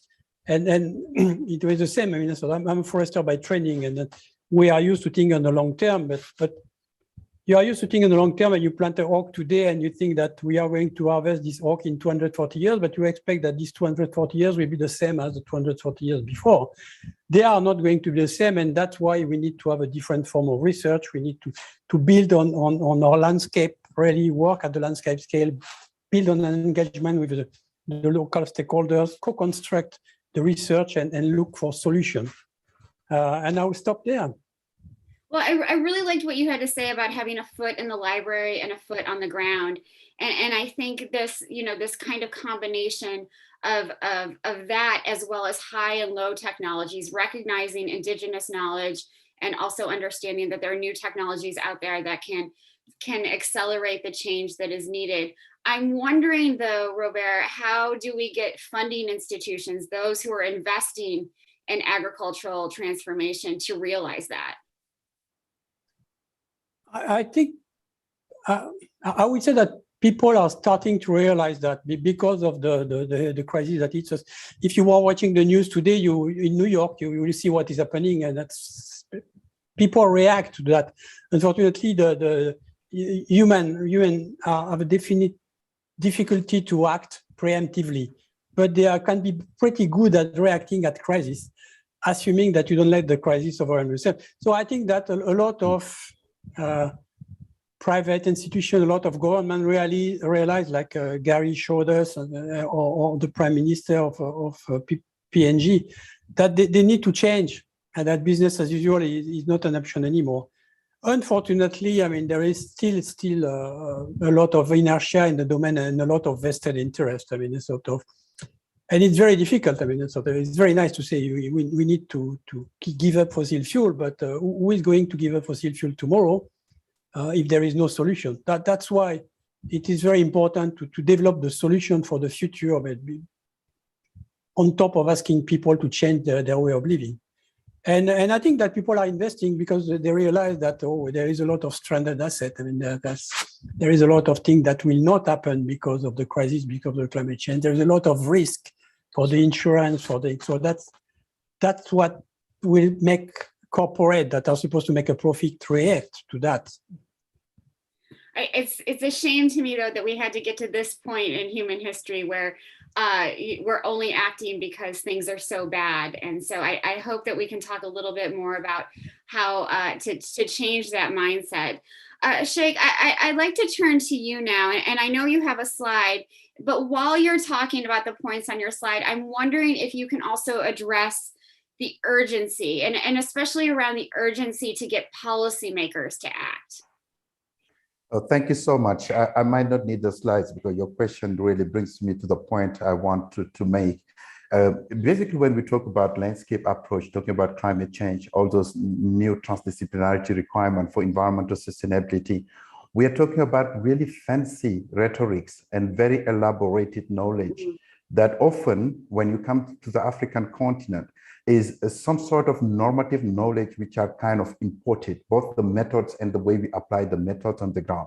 So between the people who are doing the research and those who are, supposed to apply it on the ground, may it be communities or the policymakers, the gap in terms of knowledge is absolutely huge.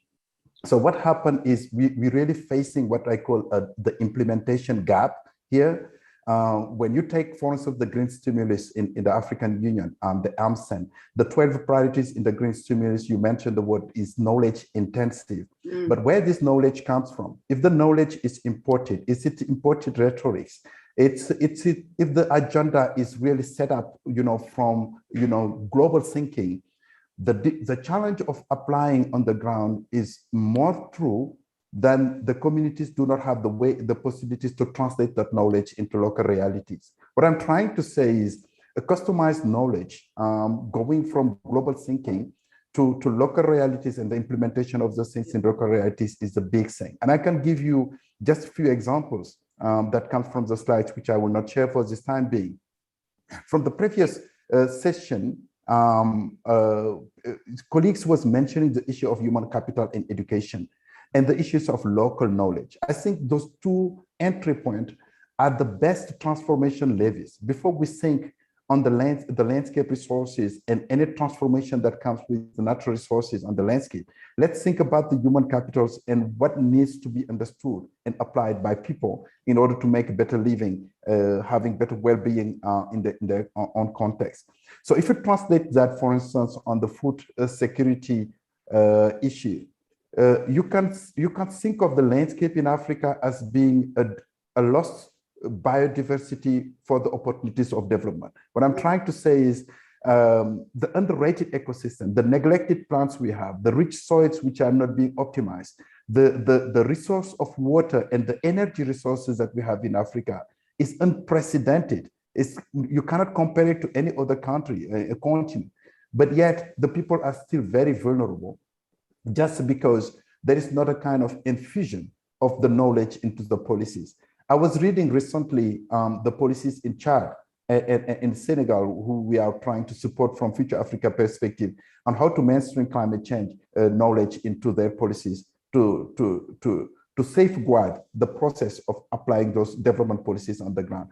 You will be very surprised the level of investment, very small investment, right, put on the landscape approach, put on climate change.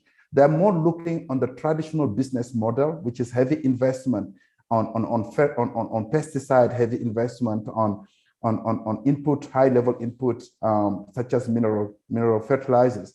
But very little is invested into sustainable practices such as the one that Robert is mentioning, the traditional practices which are low-hanging fruits and less expensive approaches that can be protracted and scaled up in the nutshell. And I think our plea here would be, yes, for science, but how that science comes to a combination with local realities and local knowledge to create a fusion between modern science, which is very normative, and the pragmatic applications of them in the ground where people have really low education and very little knowledge on modern science. Absolutely. I think what you're calling is for science to be very place-based. And you mentioned this loss of opportunity that we have in sub-Saharan Africa. How do you get policymakers, Sheikh, to understand this? I mean, again, we're going back to the urgency. We don't have time to wait, as we've heard throughout this discussion today. How do we get policymakers to act and act now? I have two prongs for that. The first prong is how do we go from fancy global models, as my friend Christian was saying on the room, which is the RCPs, the SSPs. We are the only one intellectually, attracted to them. It's quite fulfilling when we talk about those climate change, and it makes our career as a scientist bright. But when you talk to a minister of environment to any countries, they have a double challenge: the challenge of the vocabulary, but also the challenge of applicability. They don't first understand what we mean. And second thing, if they do understand, how do they apply it? And that's what I tried to say, the global thinking and their practical implications on the ground. The translation of knowledge is one entry point. The other entry point is just going from our own side as scientists. How can we create space to engage with the policymakers? And one program which I'm developing right now, which is called Club Africa, Climate, Land, Agriculture, and Biodiversity. We just came from a high-level panel where we have many ambassadors and the African group of negotiators, who what we try to do is not to bring the science which waive problems, but to bring the science which brings solutions. Where are the transformation levies? Where are the innovations that can be scaled up? Where is the compendium of solutions on agroforestry and many other approaches that can be developed in the ground that respond to the big policy questions we are asking? And people are listening when you talk this, when you use this kind of language.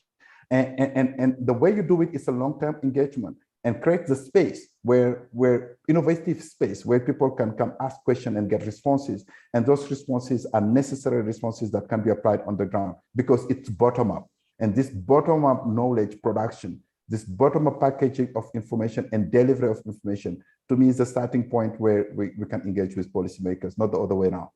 Absolutely. I love that bottom-up approach, and it also sounds to me like we need more farmers and scientists to be legislators and run for office so that they can make these connections in lots of ways.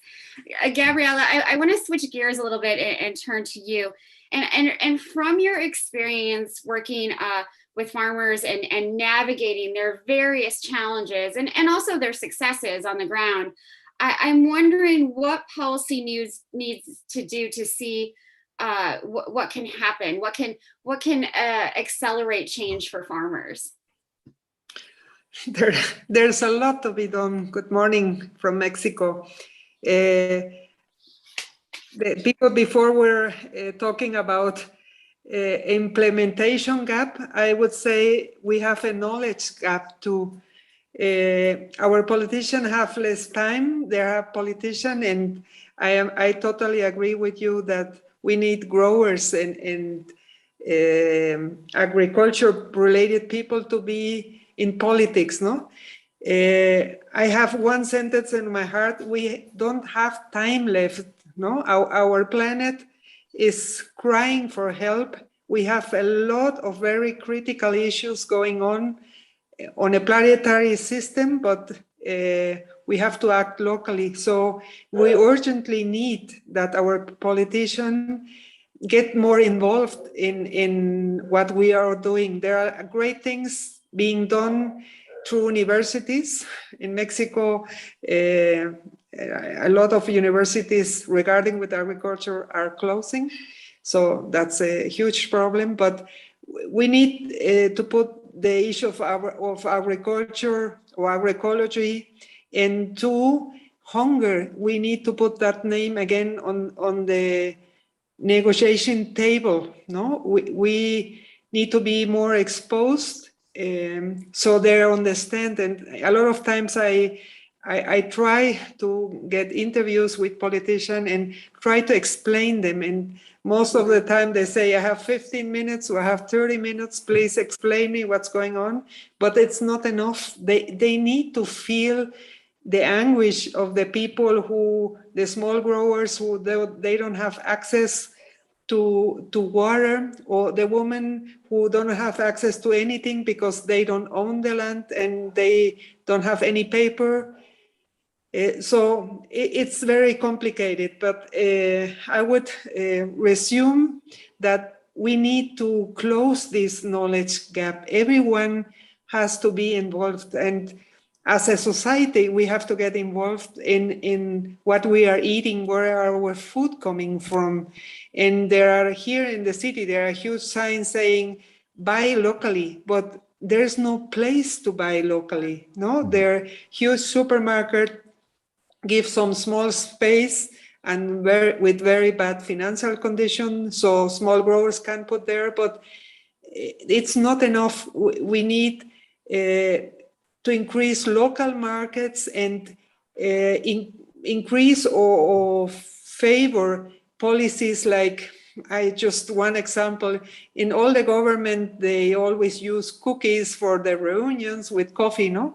These cookies should be made by local people, by local women or bakeries, no? And there are bought in huge quantities from a special brand that is liked by the politician, but it doesn't have an impact in the local economy. So we have to think more local in all levels. The restaurants, the hotels, they need to stop thinking just in economy, as one of the fellow speakers was telling about, no?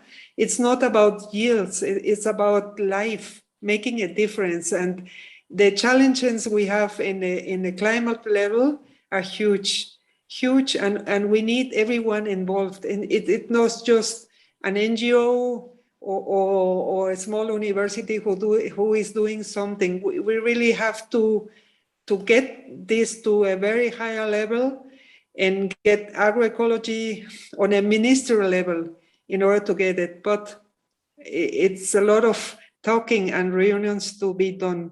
Sure, many reunions to be done. So you've talked about it, two things that I think are really important. One is the role of women in all of this. And I think women are often underestimated for their wisdom and their knowledge and the science that they're practicing in kitchen gardens, on farms, in their own kitchens every day. And two, that we need to get agroecology on the ministerial level. But these two things are combined. If more women had positions of power, we could be doing more of this. And so I'm wondering on that front, how do we get more women involved in these conversations? And it's not just bringing farmers to the table, it's making sure that women's groups are also at the table. Yes, totally. I am in contact with professional women. There is an organization here in the city, but too with chefs, cooks, owners of restaurants, no? Favoring women, but everyone is welcome, no? But even mothers, grandmothers, no? Everyone needs to talk about it. And I always ask him, you can decide who you make rich with your shopping, no? It's even if you buy a carrot or chewing gum, who are you going to make rich with that shopping? So we need to talk about this and give these small growers spaces, no? And connect. That's something I hope our government transition, I think we have to start in January, but I wish that I can make bridges between women from the city with women of the communities and bring them to a place together where each one can be shown. The women in the city, they need to know where to buy them and to know the stories. No, it's something. The storytelling is very popular right now, no? And so the people in the city and the women in the city needs to know the stories of the people in the rural communities, but other ways too. The the women in the rural communities need to know, for example, what people do with the produce they do, no? They grow. I love that storytelling component. Thank you so much for bringing that up. Christian, let me turn to you now. And I want to sort of get a definition of what does a just rural transition mean, and how is your organization working to advance it? Yeah, thanks, Danny, and really nice to be here with all of you. My name is Christian Mann, and I'm the Policy Action Workstream Lead for Just Rural Transition. Just Rural Transition as an initiative was founded at the UN Climate Action Summit in 2019 out of this growing recognition that, hey, we need food systems transformation, but the transformations have to be socially just. The processes have to be inclusive and the outcomes have to be fair. And if we don't do that, then those who are already the most vulnerable will suffer first and suffer most. So as an initiative, JRT is focused on bringing together a lot of different stakeholders. And we're especially focused on listening to food producers in the context of the work that we're doing on investments, on policy action, on issues of land tenure, and so on. So over the last 18 months or so, for example, we've been working with the World Bank and the UK government on repurposing agricultural policies to better support challenges related to climate, biodiversity, and development issues like food security, which Sheikh mentioned. We know that governments spend over $700 billion a year in public support to food and agriculture, but oftentimes the problem is the support is not directed at achieving climate, environment, and development outcomes, partly because the problems are not defined in the company of food producers themselves. So we've been consulting with food producer organizations to try to understand, hey, how do you see this issue? And how could agricultural policies be repurposed to better serve you? So this is kind of an example of the concept of fusion that Sheikh was talking about. We're not dismissing the role of traditional knowledge, but we're trying to integrate it with the lived experiences of food producers in a way that makes better policy. So, there's a lot of examples of where this repurposing work has helped achieve a just rural transition. You can look at the payment for environment ecosystem services schemes in Costa Rica. You can look at some of the work in Mexico on the environmental compensation programs for land use. You can look at India, who are subsidizing a more natural type of seed coating for fertilizers to make fertilizer efficiencies better. These are the kinds of examples that we're wanting to help countries learn from. And so as we build a peer-to-peer learning platform, what we want to do to help achieve a just rural transition is help countries who want to improve their agricultural policies learn from one another through a peer-to-peer learning platform and support them with a base of knowledge that integrates these traditional and scientific forms of knowledge. I'll just say sort of in closing, a lot of this work that we're doing is in the context of COP26 and the context of the UN Food Systems Summit. And we've been able to build some momentum with countries that are electively choosing to focus on these issues related to a just rural transition. And going forward, that's our hope, that our approach to these problems are inclusive and that our focus on outcomes are on justice and fairness. That's great, Christian. Someone in the chat asked what organization you are from, and so it's the Just Rural Transition Secretariat, just to be clear. On some of the points that you mentioned, Christian, we need this peer-to-peer learning platform. But again, I need to go back to how we convince those who are in power to recognize the science that is not sort of the Western science that we mentioned before. How do we get them to recognize that the peer-to-peer learning, the farmer-to-farmer sharing, the citizen science, the participatory research that's being done, that's actually what's going to work, to solve the climate crisis, to address those multiple crises I mentioned before? Yeah, it's a really good question. I'm trained as a social scientist, and I think historically the model of sort of research impact for policy has been, okay, we just published this paper, who should we email it to? And we've just learned that that doesn't work. There have to be relationships with decision makers that are real and that are based on shared experiences with confronting very localized, very concrete examples of biodiversity loss or soil degradation or food insecurity.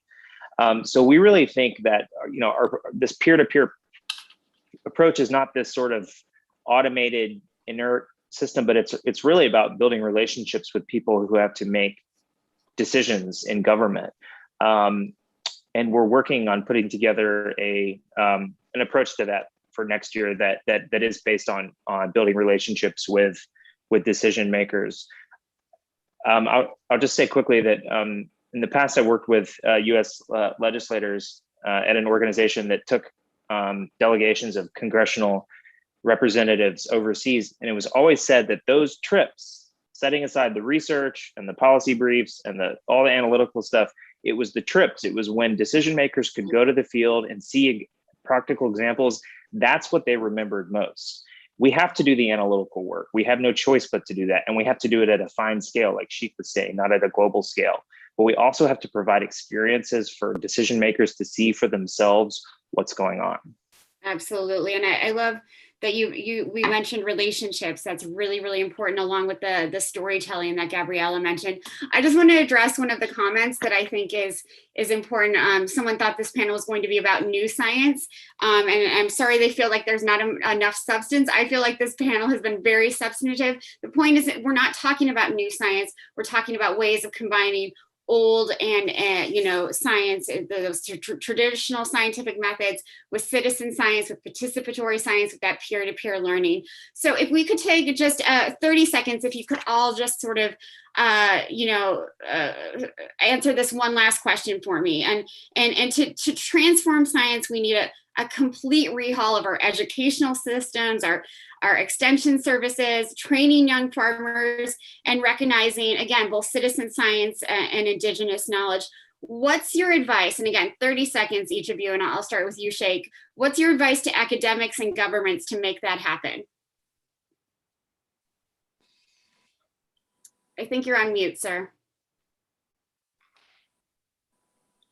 Thank you so much for the question. I think first of all, there is a number of things that we need to deconstruct. The issues of marginal land, the issues of remoteness, the issue of the importance of demographics in the natural resource management. There is a number of things that we need to revisit.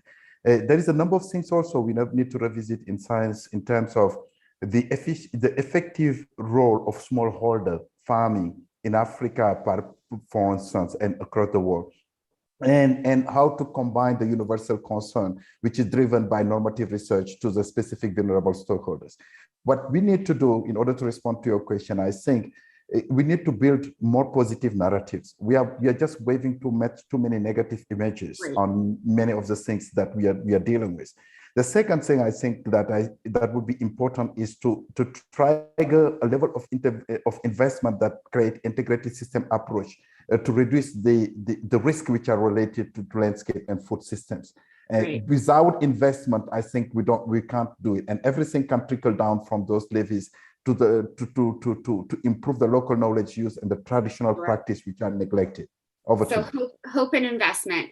Gabriela, how do we get academics and governments to really make this happen, this transition? I would suggest a week from each one of them and take them to travel. I am totally agree with that. They have to get submerged in the problems that are leaving these small growers, and they have to get into the climate change problems in their territory, no? Absolutely. Take them to travel and take me with them. I love them. Yep, take them to farms for sure. Christian, you're next. Yeah, I would just say, government officials and academics are people too. And that means we have to not treat them like they're just brains with legs, but people who learn from experiences and can change their mind when they experience something. So we're really focused on relationships and experiences within the context of using traditional knowledge and scientific and classical knowledge to make the world a better place. Absolutely, goes back to relationships. Robert, you get the last word. Yeah, thanks. I mean, and fully agree with the need to bring people on the ground and show them and having test them. And when you go out of the plane in Bamako and then you have the 45 degrees temperature hitting on you, I mean, then just you realize that it's something totally different. But I think that what should probably have all of us think about that we will be judged by our children. And I wouldn't want to be asked by my kids or by my grandkids. I mean, it's sort of, what did you do when you were able to do something, and say that I couldn't do anything. And I think that raises again the very, very strong importance of primary education. And I think that should be completely changed in a way of, we are learning our kids what the world is and where will be the world where they will be living. So that will be on top of everything that has been said. And we should invest much more in education, in youth and in intergenerational exchange. I mean, so it's not only north-south or south-south, it's between generations. I mean, how can we learn and how can we be held responsible and accountable for what is happening? Wonderful, great point to end on. I want to thank our amazing panelists for sharing their research and their expertise. Now the question is really about scale, and I know our next panelist is going to address this. How do we scale these transformations up in a way that will really be impactful and useful for farmers, researchers, and eaters alike? Thank you so much. Thank you. Thanks, everybody. Thanks, Danny. Thank you. Bye. Thank you to our speakers and facilitator for that fascinating panel on how evidence can propel the right kind of transformation. We are running a few minutes late. I can see many of you on social media are quoting phrases from our speakers that spoke to your hearts. So it's very nice to see that the words from our speakers are reaching you and are really touching you and changing your mind, sparking a conversation with other people, sparking new thoughts in your head. So excited to see our panels are having this effect on our audience. Thank you for being here. And remember, you can feed into the conversation using the hashtag #FoodNaturePeople. We now have another short break before our final panel. Remember, you can use the interpretation button at the bottom of the screen to listen in English, French, or Spanish. We'll see you back here in 10 minutes.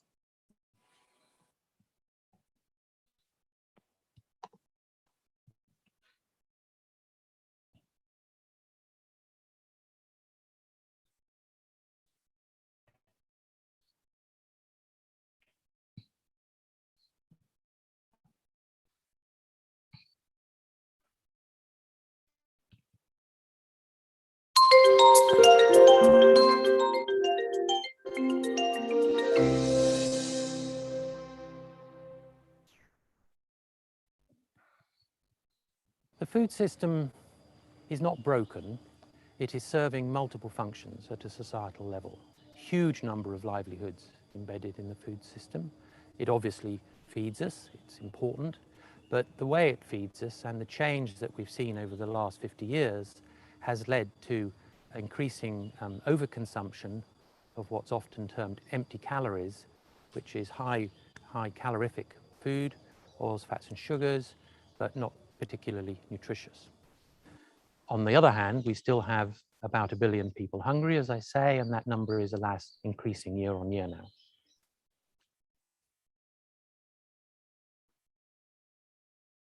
This is very challenging. We like what we like, and bringing about systemic change is going to need a combination of all the actors involved, the policy process, the private sectors, particularly important, the NGO and civil society, and ourselves as citizens and consumers.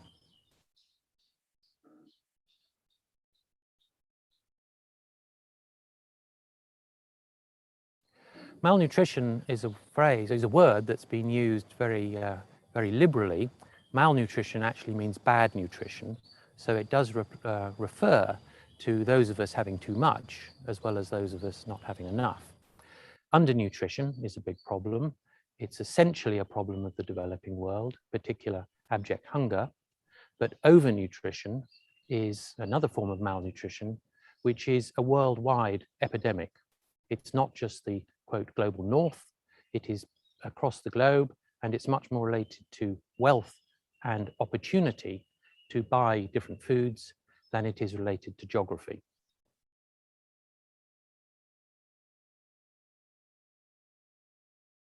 Overnutrition brings two types of problems. First of all, to personal health.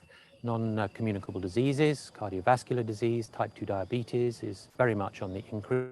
That is a great challenge, particularly for poorer nations, which have a less robust public health sector. The other problem with overnutrition is the unnecessary, from a physiological point of view, consumption of food, which puts extra pressure on the natural resource base on which our food system depends. So if we were to reduce the amount of food we eat, if we're eating too much, it will in effect reduce the pressure on the natural resource base. Reducing food waste is also a very big part of that.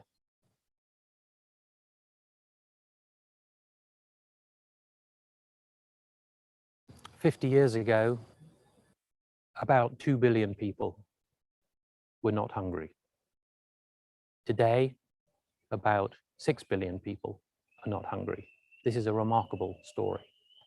With it has come this divergence of the overconsumption, particularly with the more wealthy, and the baseline of those not getting enough has remained very, very steady. So how has it come about?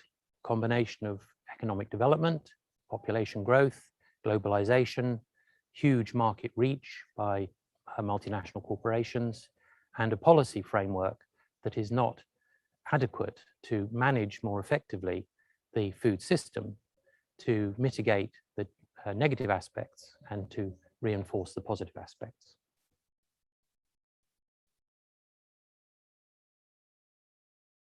Whose role is it to change the system is a really difficult one, because it's everybody's role and arguably it's nobody's. Who has responsibility? Who takes responsibility? Is it the public health people?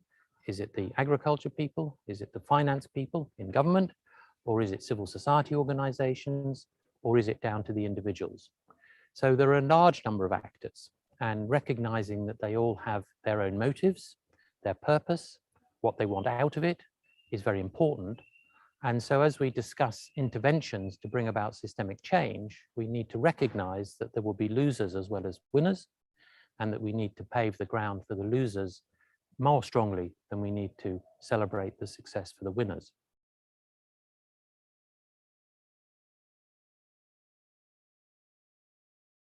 The winners would be ourselves from our health point of view. The winners would be the physical environment.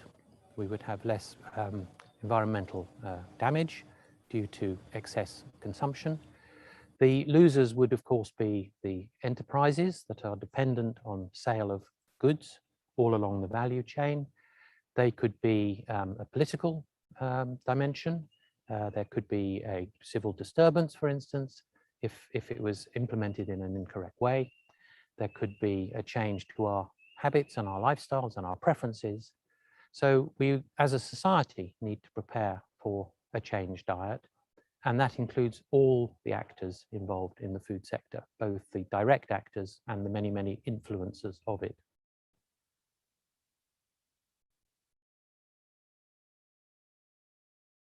Perfect food system would bring a more equitable society. I would be loath to try and define a perfect food system, but certainly it's not the one we have at the moment. We would be looking to enhance the nutrition status of those people who don't have enough. We'd be looking to ramp down the consumption patterns and the food waste and loss, looking at the other side of the equation.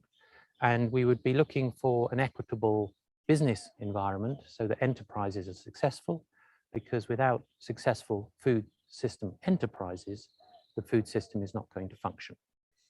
We have to respect the role of business and enterprise as much as we have to respect the role of environment and public health.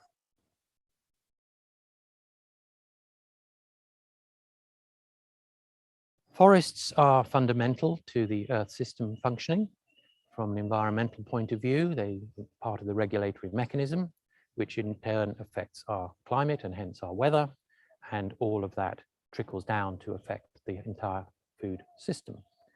Obviously, there are direct outputs from forests, which are important, forest products, nuts and the like, but also think of the livelihoods associated with timber, with silviculture generally, and so that affects the food system because it increases the affordability of food for those people engaged in those enterprises. They have a job. So it's not just what we eat from the forest, but it's what we earn from the forest that affects our food security status.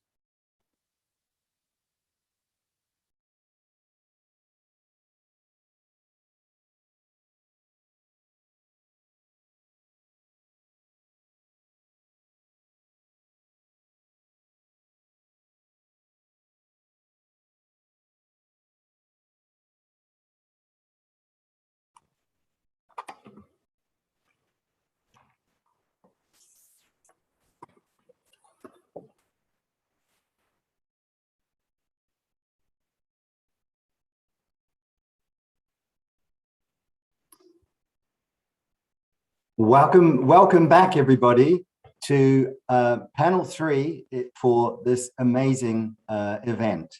We're going to go to a little bit more optimistic note. We're going to be looking at opportunities for scaling up. We're running 15 minutes late, but the thinking from the 3 keynote speakers and the earlier 2 panels have put us 15 months ahead. So on balance, we're not doing too bad. The organizers tell me you can go to the interpretation button if you're logged in Zoom, and you will find English, French, and Spanish interpretation. And more importantly, for this last panel, you can also find common sense interpretation. We've got a wonderful 4 panelists. They're going to take us through some positive examples that they have in dealing with scaling up, the stewardship of the land approach, the landscape approaches, the nature-based solutions. We face a conundrum. Smallholder farmers want high prices for their products. Urban consumers want low costs. And often private sector intermediaries want low costs paid to farmers and to sell it at highest price they can to consumers.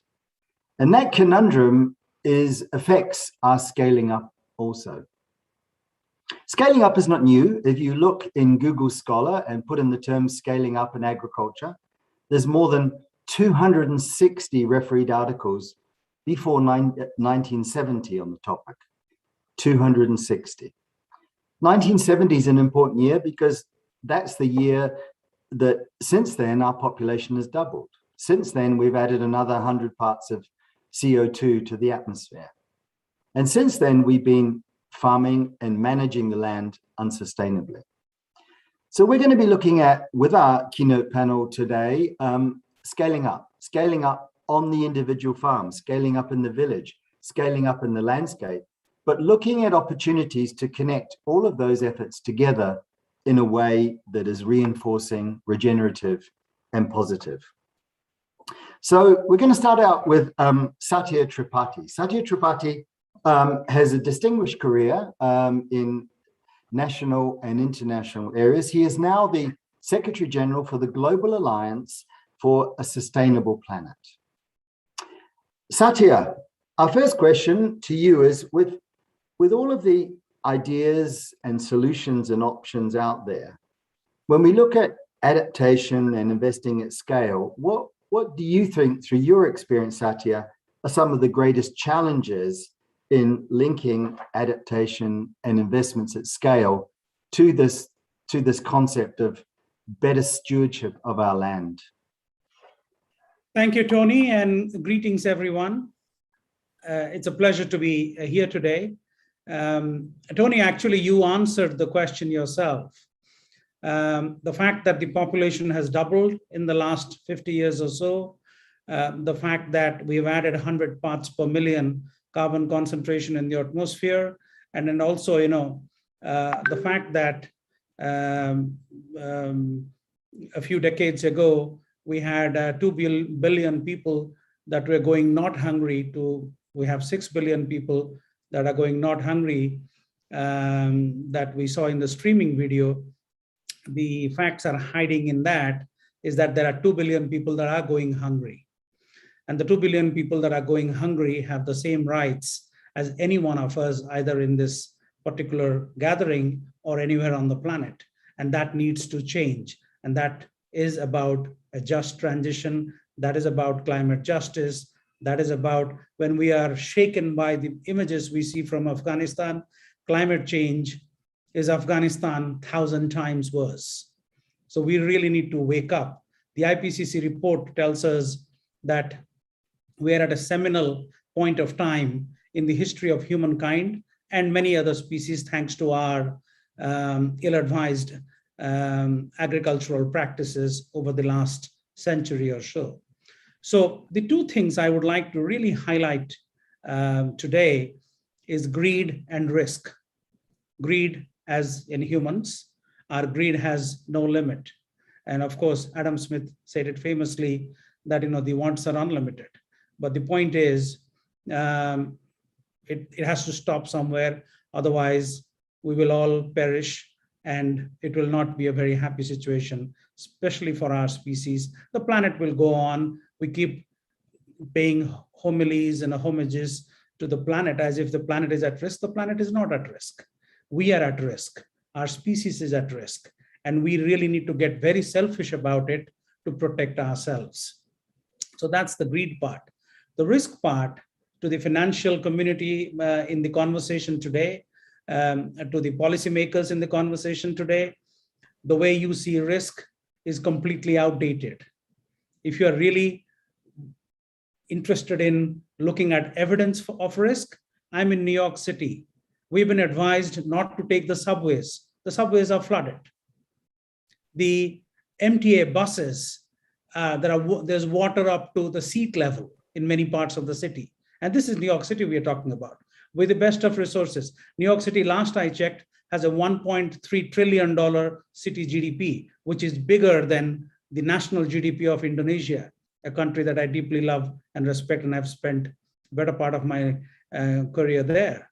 So that's the challenge even for cities with so much resources, because nature is unrelenting and unforgiving. And so if we do not see the risk for what it is, we will keep making the same mistakes and we'll keep doing the same thing, the business as usual that has brought us to this point. Now to the solutions. We are having a lot of conversation. I'm so grateful to all the eminent thought leaders that spoke today about the great ideas, but ideas need money to be implemented. Ideas need partnerships built around them. We can't keep having a supply side conversation all the time and hope to see the results that are on the demand side. Now, what do I mean by supply side? What I mean is the big conversations that happen at the United Nations. I have spent more than 20 years in leadership positions in the UN, and I've seen it from the inside. We talk a lot, everybody gets very excited, then we do precious little after we walk away from these meetings. The supply side has to keep doing what it is doing. It is extremely important, but the demand side needs to really rise to the challenge. And what I mean by that is that someone has to really get to the grassroots, talk to the champions, empower them, not shut them down. Listen to them carefully, because the wisdom is at the grassroots. The wisdom is at the smallholder farmer level, at the farm level. The wisdom is at the level of the civil society activists who really live it every day, 24/7. And they are the people that we should be talking to, identifying the champions, incubating great ideas, financing them, and replicating whatever succeeds. And we only have roughly 9 years. As IPCC tells us, we are well on our way to 1.5 degrees Celsius of global warming above the pre-industrial levels by the end of this decade, not even further, and we were thinking about the turn of the century. So Tony, we really need to act to find private finance to work for public good. Wow, what a powerful point to end on. Thank you very much, Satya, and thank you very much for keeping to time. So let's move from the global to the regional, to the continental. And Chantal, who is the head of Environment, Ecosystems, Biodiversity and Wildlife at DG for International Cooperation and Development at the European Commission. Chantal, our question to you is that the European Union has been a champion of the landscape approach, of very proactive in promoting it, connecting it, and championing it. You have a portfolio of things now that are looking ahead to your next investment framework around landscapes, around interventions, many strategies, the European Green Deal. As you scale up, as you look at your portfolio and scale up, can you share with us, and we'd be very interested to hear, the European Commission's plans to support the changes that we need in this, not just the landscape approach, but taking it to positive land stewardship, to a wider context. Chantal, you have 5 minutes, please. Thank you, Tony. I'll try and stick to the 5 minutes. So don't hesitate, if I go beyond, because I can go on sometimes. Thank you to Sati as well for setting the scene. As you were saying, Tony, we've got the Green Deal, which I think helps us enormously to be able to scale up on all of the landscape approaches that we take. And we look at landscapes both from a conservation, sustainable management and restoration perspective. We really think that we need to be able to adapt the approaches to the local conditions that we find, also the local ways of management. So we're not going to be doing the same thing in different places necessarily. I think that it really does need to be adapted. So for instance, when we talk about the Great Green Wall internally, where we call it a Great Green Mosaic because we think it needs to be adapted.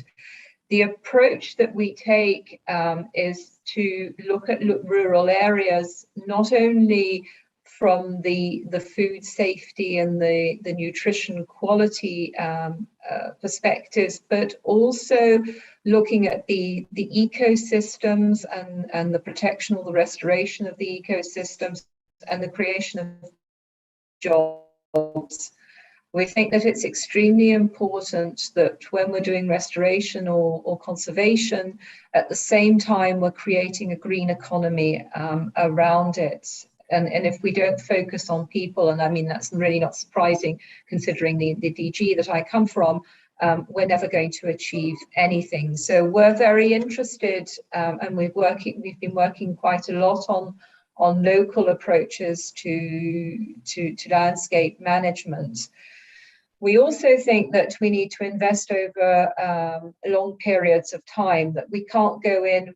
I think you all know that we have frameworks of 7 years for our programming, but if we want to achieve an impact, we actually have to go beyond those 7 years. And there are landscapes, especially in Africa, where we're present for 30 years, and it takes time to develop. I know that we've only got 9 years, but we can't it's not because there's only 9 years that we should use it as an excuse not to be there for a longer term and to look at long-term investment.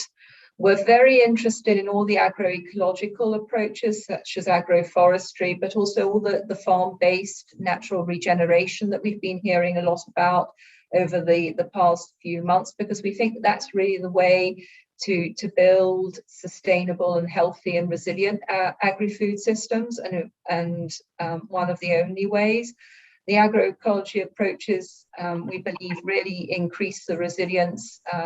They use less chemicals, they conserve both soils and water much better, and they're better for the capture of carbon, but also the protection of ecosystems that are really important for my unit, because we're the environmental unit. We're the ones that deal with the biodiversity and the ecosystems within DG International Relations. So we've got programs that you've probably heard of, like Regreening Africa in particular, where we're trying to really address the key drivers of land degradation and work as a catalyst to create enabling policy conditions. And I think that policy conditions governance are also in very important aspects that we need to be looking at if we want to create the right conditions, both for smallholder farmers, but also for the investment. We know that ODA can only play a catalytic approach, so we really need to set the conditions to attract the right kind of private sector investment. And these are the areas that we're really also looking at. So we're sort of trying to combine the landscape approach, the sort of adapting to the actual landscape that we're in, with the idea of scaling up the financing, because we want to try and see how we can attract or de-risk private investment in the future. And we're having a lot of conversations with our international financial institutions to see how we can push them out of their comfort zone and make sure that they're investing in much more innovative approaches, also approaches that may take a longer time to sort of see return on investment. And I think these are aspects that we also need to be looking at. We're very committed to these approaches like the Great Green Wall, and we've got the Landscape for the Future initiative, which is piloting integrated landscape management in the specific contexts of their land use. I can give you, examples like what we're doing in Burkina Faso to promote participatory agroforestry and forest regeneration.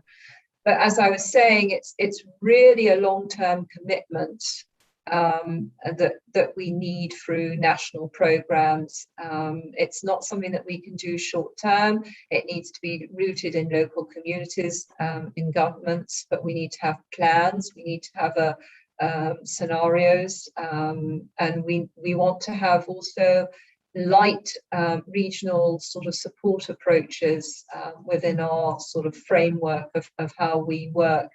So for us, it's really agroecology that we see as the promising approach that's at our disposal, that can both help us to cope with climate change, but also the biodiversity crisis.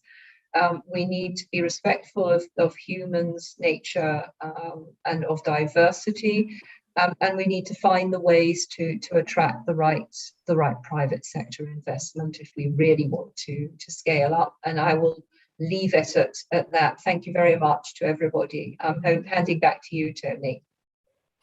Thank you very much, Chantal. Very encouraging and enlightening words from such an important actor in the space, the European Commission. So let us come to one of those actors in Africa, Tabi Joda. Tabi is the coordinator and founder of 1 Billion Trees for Africa. He comes from West Africa on the border of two countries where reliance on that landscape and the bounty from it has led to him to where he gets to today. So Tabi, your 1 Billion Trees for Africa campaign recognizes that interconnections in nature and with humans and the climate crisis. So how do you feel that your work is not just going to lead to the planting of trees, but to scaling up of jobs, to promotion of ecosystem services for rural communities in Africa? And how, from the great success that you've had in a few places, can we replicate that across, or how have you seen or sought to replicate that across the continent? Tabi, you have 5 minutes. Thank you very much, Tony. Thank you, everyone, listeners, viewers out there. First, for the opportunity for converging over this topical issue that is at the center of my heart, restoring ecosystems to add value to humanity. That's my job, that's my work, that's the task that I live for. And I'm very happy to answer first that there is a whole lot of challenges that are existing on the ecosystems with a lot of misguided and narratives and approaches where people so much misguidedly, I repeat, assume that restoration of the ecosystem is so much about the physical planting of trees and just creating a green environment without looking at the various different value chains and support systems like the green growth values, the green growth benefits, ecosystem services benefits that holds a critical mass of people from the vulnerabilities of hunger, the vulnerabilities of unemployment, and vulnerabilities of climate risk and disasters. So in my own opinion, there is a need for us to also see these ecosystem services opportunities beyond just the labor-intensive jobs that most people always think that communities are limited to. We should see the intangible, resourceful, value-added, repeat again, intangible services that exist within these ecosystems that if we unlock them, they create and blossom into large-scale opportunities for jobs, for well-being, for income, for dignified living in the communities, and defense and resilience against this convergence of climate and different human-driven risk, like my dear friend Sadia earlier said. It is so much about the human degradation more than the land degradation.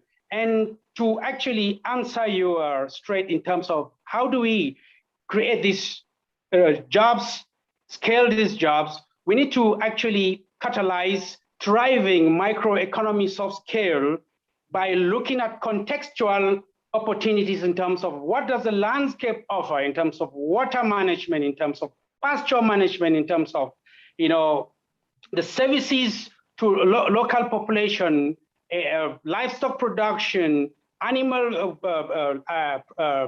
feeding, animal medication, and of course the relationship between man, landscape, dispersers, the bees, the drones, and all the combination of these threatened species. How do we bring them back into their own actual dignified revival and thriving systems that offers opportunities for people in the name of jobs or in terms of jobs?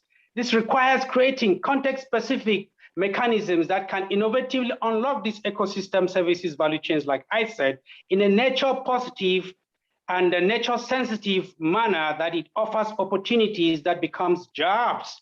And these jobs must come in a way that we actually leverage existing patches of innovations, wisdom, knowledge, and practices that are existing at the grassroots that needs or that could be scaled across beyond, not beyond the communities themselves, into large-scale solution impact-driven activities. And this goes a long way in entailing, channeling ecosystem restoration funding directly through community programs and building capacities for communities to handle, manage, plan, and leverage these resources in an equitable and dignified manner that it actually enhances not just the physical ecosystem, but their own livelihoods and the species around them. And it is very important for us to recognize that if ecosystem restoration funds are channeled through commercial banks, it is like dumping money to where the money is not needed. So these resources must go directly into community programs where they are used directly for these restoration purposes, so that it actually reaches the end mile users, who are the people on the front line and the people on the margins of these systems that are changing. This goes a long way in catalyzing these microeconomic systems, like I earlier said, in leveraging the opportunities for green growth, opportunities for resilience, opportunities for adaptation, and opportunities for nutritious food, where we see a critical mass turning back from indolence, from laxity, from lack of knowledge, gaining capacity, gaining the wisdom, or utilizing this wisdom in actually adding value to these resources, and the value addition to these resources becomes the new opportunities that scale the jobs, that holds the critical mass of youth, women in communities. Like, for instance, let me just show, for instance, something. If in a community, you have this kind of production going on in a community, there is no point for us having this in a community and you assume that a community doesn't have the capacity. There is a capacity. What you need now is enhancing these capacities for communities to be able to produce, reproduce, plan well, add value, and be able to get this kind of resources into mainstream system where women actually have income from what they are producing in their communities. And these can get into buyers who buy either for reuse within the community or fantastic examples above the community. This goes a long way in building the resilience, like I said, in reducing vulnerabilities like plastic waste that is degrading our landscape. Thank you very much. Brilliant. Tabi, fantastic, compelling, beautiful examples to illustrate your points there. Thanks very much for that. So moving on quickly to Nafkoti Darby. Nafkoti is the lead for global climate policy at Oxfam. Now, Nafkoti, you and your organization have been working on these pledges, these commitments, these opportunities, and there's been a lot of wriggling, a lot of pulling out of these things and a narrative around net zero. So you've been working on something to help remove some of that uncertainty, some of that confusion, some of that wriggle room for people that are not really making a difference. So how can we scale up this change in thinking, this change in paradigm that will take us beyond net zero? Nafkoti, you have 5 minutes plus a little bit of wriggle room.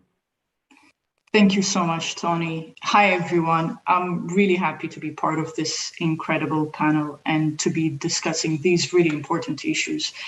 As Tony mentioned, I recently co-wrote a report for Oxfam. It's called Tightening the Net. I'll share the link in a bit. This research, our research shows how companies and governments' approach to net zero targets risk being reliant on vast areas of land in low-income countries, competing with land needed for food production. So our study also shows two of the most commonly used offsetting carbon removal measures are land-based, reforestation and planting new forests or afforestation. But these are among the worst at putting food security at risk.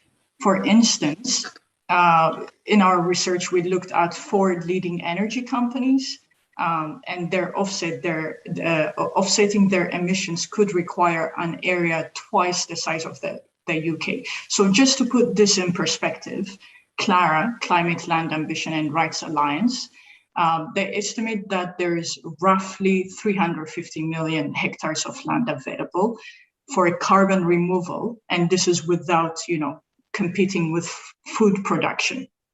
So the 4 energy companies, just 4 fossil fuel companies, by the way, some of, the most progressive, they could be using 15 to 20% of the land available for carbon removal. That would not compete with food or crop production. So it's clear that we cannot solve the climate crisis by simply planting trees and reforesting the world. There's not enough land available. Obviously, reforestation, planting new trees does have a place in climate mitigation. But what we're saying is this should not compromise food security, and this should not be a smokescreen for continued use of fossil fuels. So what needs to happen, I think Satya and Shantala have also touched upon this in terms of the climate crisis and the urgency. So what needs to happen is the deep cut in emissions reduction. We need to be on a path to deep decarbonization. So we need real zero in terms of that. Sorry, can I have the presentation slides, please, if it's okay? Thank you so much. I just wanted to go through, 4 things we think. Next slide, please. the 4 things we think are essential to reduce emissions and to address hunger crisis. So these are focused on promoting, strengthening local communities' rights, also in investing in smallholder farmers. So first of all, we need to protect communities' rights to land and food at the same time protecting nature. I think my co-panelists have also mentioned this. There's a lot of evidence that shows, strengthening land rights is one of the most effective strategies for reducing emissions, especially emissions from deforestation. For instance, a recent study shows that deforestation rates in Brazil's Amazon were 2/3 lower on titled indigenous land. Second, any discussion, any negotiation, any deal on nature-based solutions should include local communities, indigenous people, and frontline defenders. Land deals, large-scale agricultural land deals in the past decade that have happened without the free, prior, and informed consent of communities have resulted in farmers being displaced, being hungry, and left in poverty. So we need to learn from this. We should not make the same mistakes. Any nature-based solutions should have strong social and environmental safeguards. Third, we need to promote and scale up agroecological approaches like agroforestry. I think Chantal has said about this actually a lot. There are plenty of studies that show a consistently positive relationship between agroforestry and food security. I think the example from the Sahel region, I think also Chantal has mentioned this. The project is called Regreening the Sahel, but I just wanted to give you a few, figures. Agroecological approaches have improved food security for 3 million people. We're talking about in the Sahel region alone through this Regreening the Sahel project. It has increased household incomes and reversed environmental degradation and desertification across 6 million hectares of land. So we believe agroecological approaches will address the climate and hunger crisis. And finally, it's important to recognize that farmers are on the front line of the climate crisis. We need to invest in them. We rely on them, and we need to invest on them so they can adapt. I want to show you how land use choices, the right choices, can promote communities' food security and community rights, and at the same time reduce emissions. Next slide, please. It's the last. Can you wrap up in 30 seconds or less, or 60 seconds?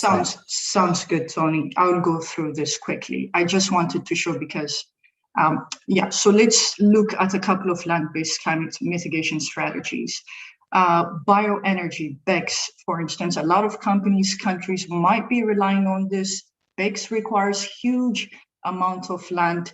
And if you look at, it can capture around 6 gigatons of carbon dioxide per year or even more. But if you look at food security, it can compromise the food security of 150 million people. Same for afforestation and reforestation. Around 100 million people, their food security can be compromised. But there are land use approaches, food first land use approaches that will promote food security at the same time capture carbon. We can stop the slides. Thank you so much.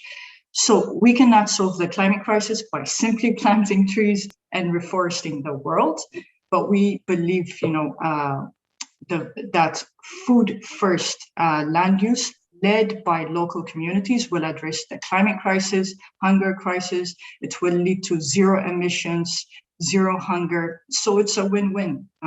Thank you so much. Thanks very much, Navkoti, and sorry to cut you off, and those slides will be made available by the organizers.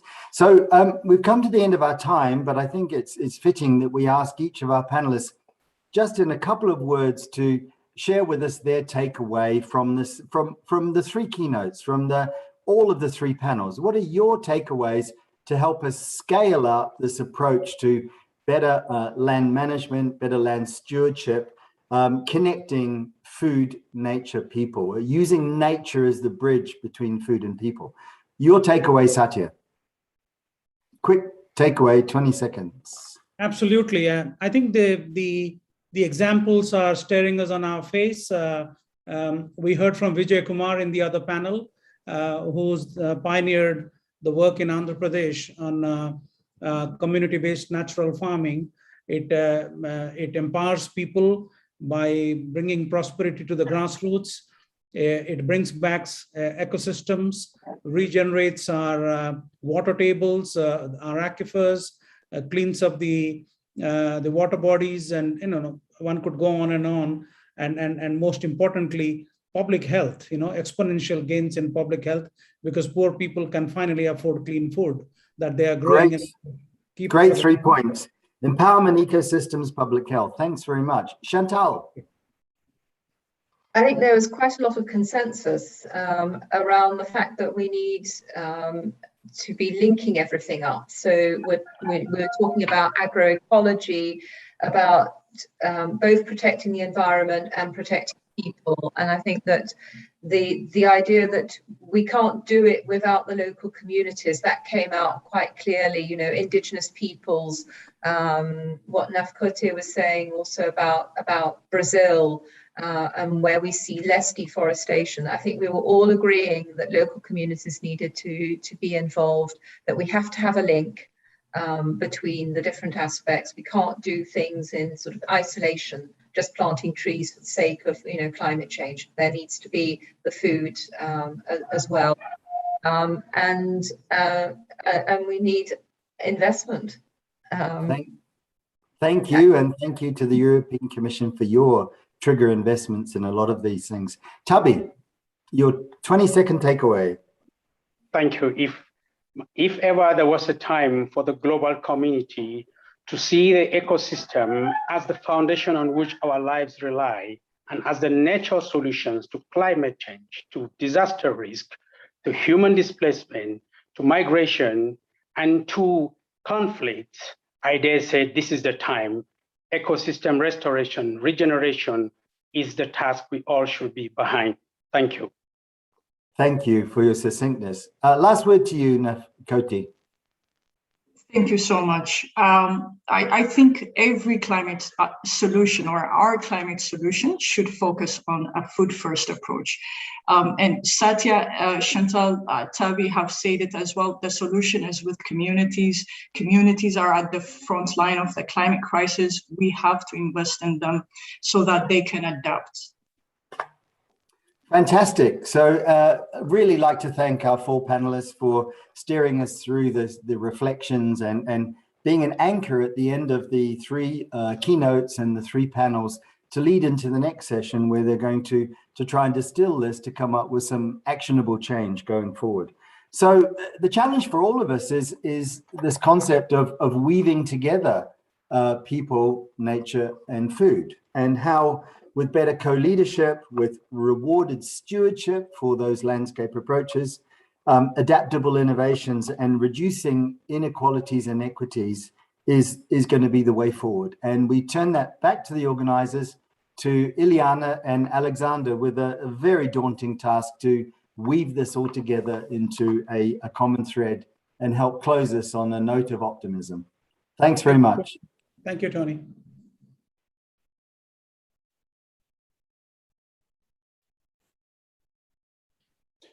Thanks a lot, Tony, for this nice introduction. Welcome to all participants. Good afternoon, good evening. You see on the screen that we are wrapping up, and we want to create an alliance for engagement landscapes. Why are we focusing on landscapes? Because we know that food, people, and nature, they come together on landscapes. And therefore, we want to do the following in the next 10 to 15 minutes. My colleague Ileana will try to wrap up what was the essence of the presentations and the discussions today. And she has also looked into the chats, and she will provide an overview over what we have discussed so far. And then I will try to take it up and come up with a proposal to all of you and to even more people to form a coalition for creating impact on the ground. But before doing this, I would like to inform you that today we had more than 4,200 people who watched this event. 4,200. You can see on Zoom the number of participants, but on the web, we had Facebook, we had Twitter. So therefore, there were more than 4,200 people who have watched it. And on social media, with your participation, with your activities in tweeting, we reached 1.9 million people on social media. So 4,200 watching, not everybody the whole time. 1.9 million people reached on social media. So I would like to use this opportunity to first thank the Global Landscape Forum for having organized this. But let me be very clear. The number of people is not an end in itself. We are only successful if we can translate these discussions into real action on the ground. Our participants, our panelists have spoken about the urgency. We have 8 to 10 years. They have informed us about the magnitude of the challenges, and our reaction has to be as strong as the challenges are. And therefore, I would like to hand over to Ilyana to provide an overview of what has been presented today. What are the challenges? What did you propose? And then I will try to wrap it up in a way to say, how can we join forces in order to make an impact on the ground? And let me be very, very honest. The challenges of climate change and the need to achieve sustainable development is not going to happen in conference rooms, not in real conference rooms and not in virtual conferences. It will only happen if we translate it to action on the ground and if we do it at scale. And therefore, Ilyana, what did we discuss and what are the consequences? Well, thank you, Alexander. I think that we all agreed that time is of essence, but we can build on the great work, experiences, and leadership we have heard here today, and even more that we did not have the opportunity to hear from. Great examples from the transformations that we need are also coming from all of your conversations. So as we come to the end, let us offer a short and quick recap on the challenges and opportunities that emerge from the discussions presented by our keynote speakers and panelists, but also the reflections coming from our chat and lively Q&A spaces. Thank you to all of you for making this active engagement. So we all agree that our world is facing multiple crises, a crisis that we have created. The extent of the impacts go beyond what we could have ever imagined. COVID-19 pandemic, the spread of diseases are threatening our livelihoods, the world around us, and our future. We need to act, and we need to act now. Throughout the world, we're witnessing a series of extreme events. Heat waves and fires are taking lives and causing irreplaceable damage and cost that exceeds over $52 billion a year. Damage from floods alone leave us a $200 billion bill. Just last November, 2 hurricanes hit Central American region, displacing over 7 million people, leading to massive migration waves in the middle of the pandemic, and particularly affecting Guatemala, my home country. Our efforts appear to be insufficient to avoid the loss not only of valuable lives, but also of valuable species at extreme high rates, 100 times, 1,000 times faster than naturally. So particularly worrisome is the loss of pollinators that are necessary for the cultivation of 95% of our food crops. So despite all of these events seem isolated, they are highly interrelated. More importantly is that those of us in the global south, and what is worth the poorest and historically marginalized, are the least equipped to cope and are often affected first and the hardest, despite they also sustain our food systems. So during the discussions today, we talked about the important role played by women, by youth, by smallholder farmers, indigenous peoples, pastoralists, and local fishing communities in the production of about 1/3 of the world's food. But we also heard about the key role they play as custodians of the land, the water, and biodiversity that benefit us all. And yet, these important land stewards are among the world's poorest, often malnourished, and lacking secure livelihoods. So strengthening resilience and finding solutions to the problems requires acknowledging the close interconnections between people and nature and doing this together. But there's also a way forward, and we're already seeing it on the ground. And we heard it today from the stories on Papua New Guinea, on Mangala, both by Governor Gary Jufa, but also by Prime Minister Manape. We also heard it on India in Andhra Pradesh by Dr. Kumar, cases from Mexico and all over the world. On the ground, I have also seen it multiple times among communities managing forests and also smallholder farmers that even in the context of COVID-19, continue not only adapting and responding to the crisis collectively, but also acknowledging the key role they play, not only building back better, but rather promoting profound transformations. But they cannot and should not do this alone. The solutions to the crisis call for a change in mindset that requires not only thinking about what to do, but also about how to do it, about rethinking the role of policy and science, but also of agriculture and the smallholder farmers, and how to take these issues interconnectedly. And this starts by recognizing the important role played by more than 1.5 billion people depending on smallholder farming, not only as a source of employment and income. Farming is also an inherent part of their culture, their identity, and for some, it is the only source of livelihood there is available. They not only ensure that we all have food on our tables, they also play a key role as stewards of the land, the ecosystems, and the landscape they inhabit, their homes, which we call our environment. So finding solutions requires all of our collective action, our social capital, our just and fair transitions processes, as well as new and broader partnership with these stewards so that we can jointly innovate, adapt, and deliver the resilient and productive landscapes we seek, but also taking into account the diversity of contexts, cultures, and needs we urge to address. So this transformation calls to an invitation to action. So Alexander, please lead us the way. Thanks a lot for your very good presentation and for this challenging last sentence. I am convinced that without changing and transforming agriculture, we will not achieve the sustainability goals, the SDGs, and we will not achieve the in Paris agreed climate targets. Agriculture is one of the key areas where transformation has to happen.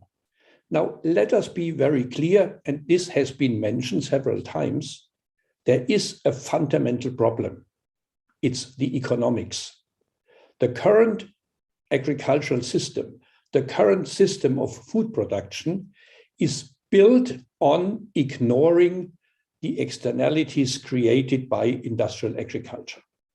Pollution, emissions, this biodiversity loss, and therefore it gives the completely wrong impression. It looks like that industrialized food production creates cheap food. This is not the case. If we would bring in all the externalities, the economically invisible impacts, but environmentally visible impacts, we would see that the current agricultural system is very, very expensive, and we pay several times for it. And therefore, we have to work on changing the economic foundation of the food system. If we don't do it, small-scale farmers, and Tony Simmons mentioned it, will always have to face the challenge that their food production should be very cheap so that poor people in urban areas can buy cheap food. This is not going to work. And therefore, it is a big topic beyond the landscapes where we are working on to reflect on why the economic system is providing the wrong incentives and why it is making the life of especially small-scale farmers so miserable. Second, and thanks Ilyana for having highlighted it, we are living in a time of multiple crises. And these crises are at international level addressed in silos for very good reasons. I don't want to criticize it. The Climate Change Convention is trying to deal with climate change, adaptation and mitigation. The Convention Against Land Degradation tries to achieve legislation neutrality.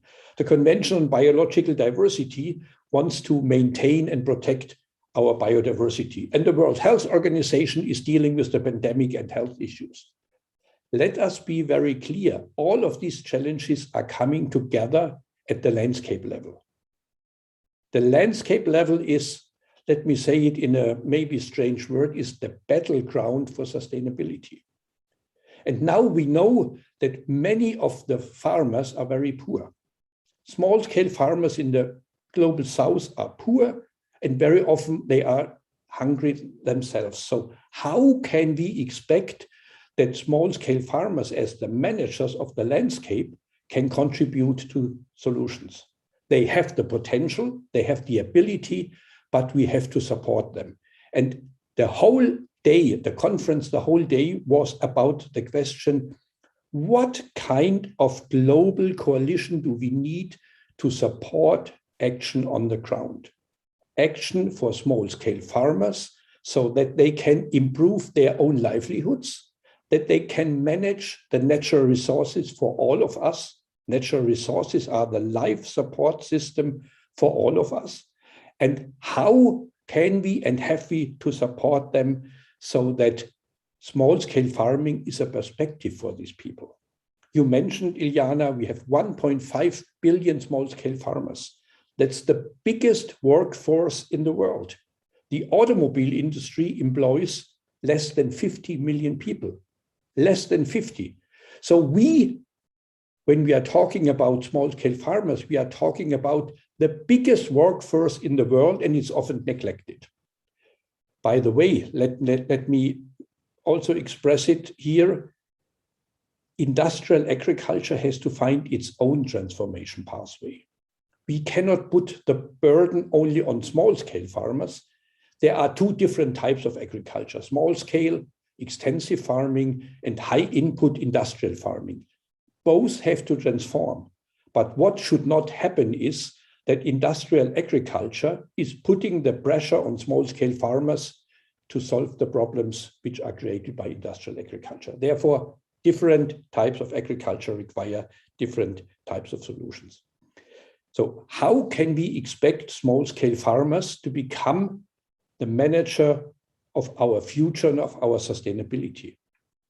We need to learn the lessons from already existing examples. And I would like to come back to what we have seen and what we have heard from Andhra Pradesh. Andhra Pradesh is the biggest experiment in the world when it comes to sustainable farming. The biggest. It's not a small-scale project which has to be scaled up. We already have hundreds of thousands of farmers being involved in it. And Vijay Kumar could present very good results of the work. Natural farming means for the farmers a higher income. For the environment, it means higher diversity.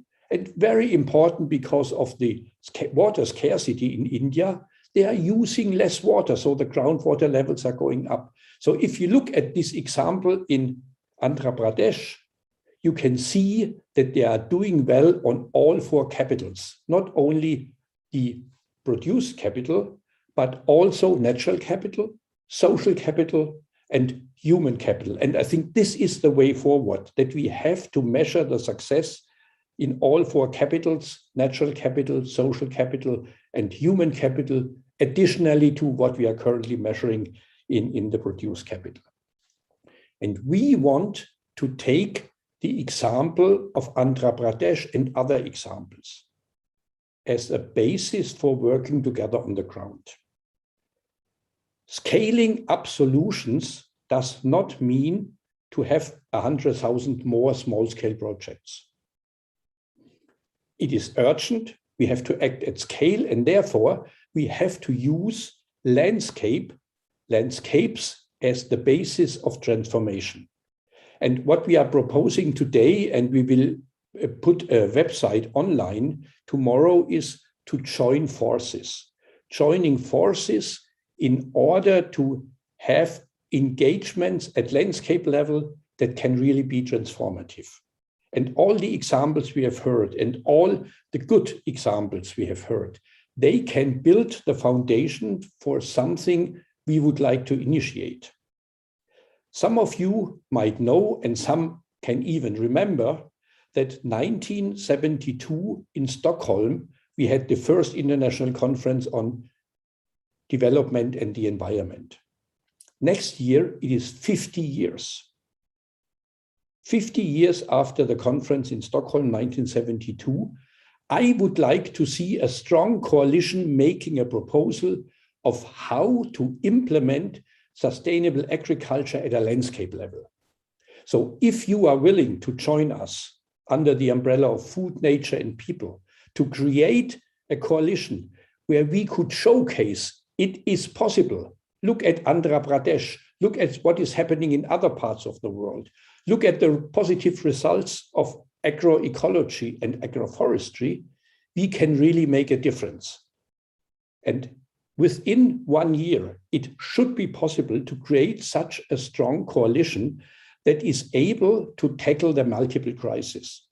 Again, not in conference rooms, but on the ground.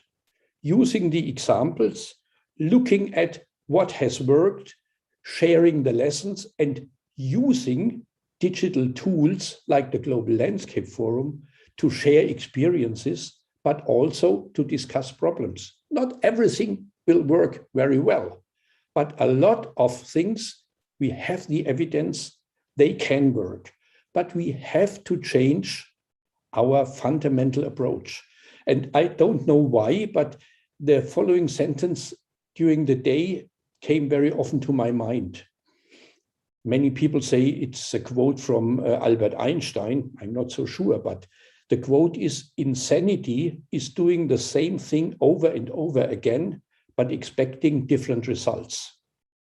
We know that the conventional agriculture wants to solve the problems with increasing efficiency, means doing things again and again, more efficient, but expecting different results.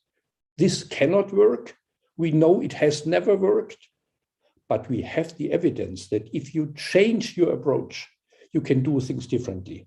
And therefore, this coalition for landscape-based engagement, adaptation, and resilience, with the acronym CLEAR, is going to try to form a coalition where all the positive experiences can be brought together, where we can develop a big wave, a big step forward in presenting what is needed. So we will have a website, but not a website for only exchanging views, but for triggering action on the ground. And I have heard someone telling me, thank you, Alexander, this means, oh, it's time to stop. You have talked too much, or at least enough. And therefore, thanks to all of you for having joined us.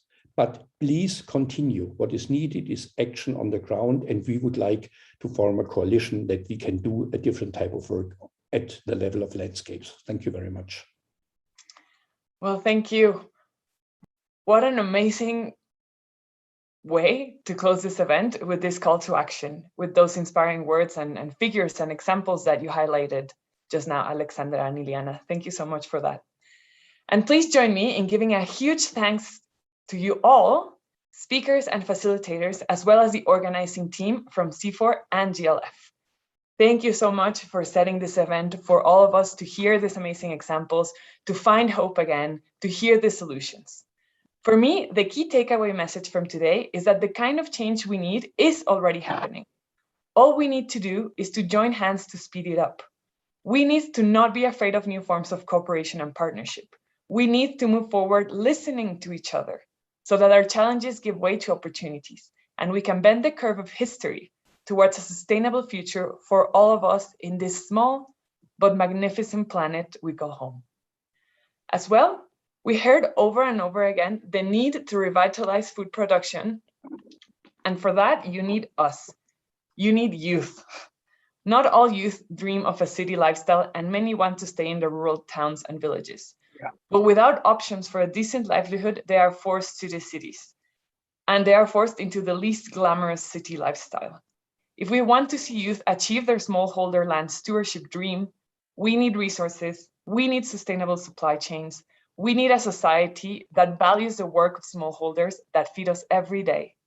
We need training, we need science, and we need land. Amazing examples of action were given today, and I am excited to see these examples being replicated, scaled, and contextualized in many new places. As you said, Alexander, today we haven't talked too much about this, we have talked enough, and this conversation needs to continue, and it needs to be translated into action, as we saw many people, institutions, and governments are already doing today. We look forward to seeing you at the upcoming digital and hybrid events from the Global Landscapes Forum. The most upcoming event is GLF Amazonia, The Tipping Point. This will be a digital conference on the 21st and 23rd of September. And the next event will be alongside the next UNFCCC Conference of the Parties, or COP26. There we will have a hybrid conference called GLF Climate, Forest, Food, Finance, Frontiers of Change. This will be from the 5th to the 7th of November. To stay updated on the coalition and future events, please go to the Clear page on the CIFOR ICRAF website. This link is now being shared in the chat box. If you are wondering what Clear is, even though you already heard it by our previous panelists, it is the acronym for the Coalition for Landscape-Based Engagement, Adaptation, and Resilience. In the CIFOR ICRAF website, you will also find a special feature on food systems that will show you research, success stories, videos, and ideas for building a sustainable, resilient food systems across the world. So there you already have 2 tools at your disposal that you can use. Thank you for all your comments and questions. We look forward to building on this important work with you through the Coalition for Landscape-Based Engagement, Adaptation, and Resilience. And believe me, you will not forget the name of this coalition because it is very clear, as you heard from the acronym, and it will indeed continue to show us clear examples of scalable solutions we need to implement everywhere. My name is Vania Almoslao. I join you from Mexico City, and it has been my pleasure to host this event today on behalf of the Youth in Landscapes Initiative. I wish you all a pleasant rest of your day. Thank you and goodbye.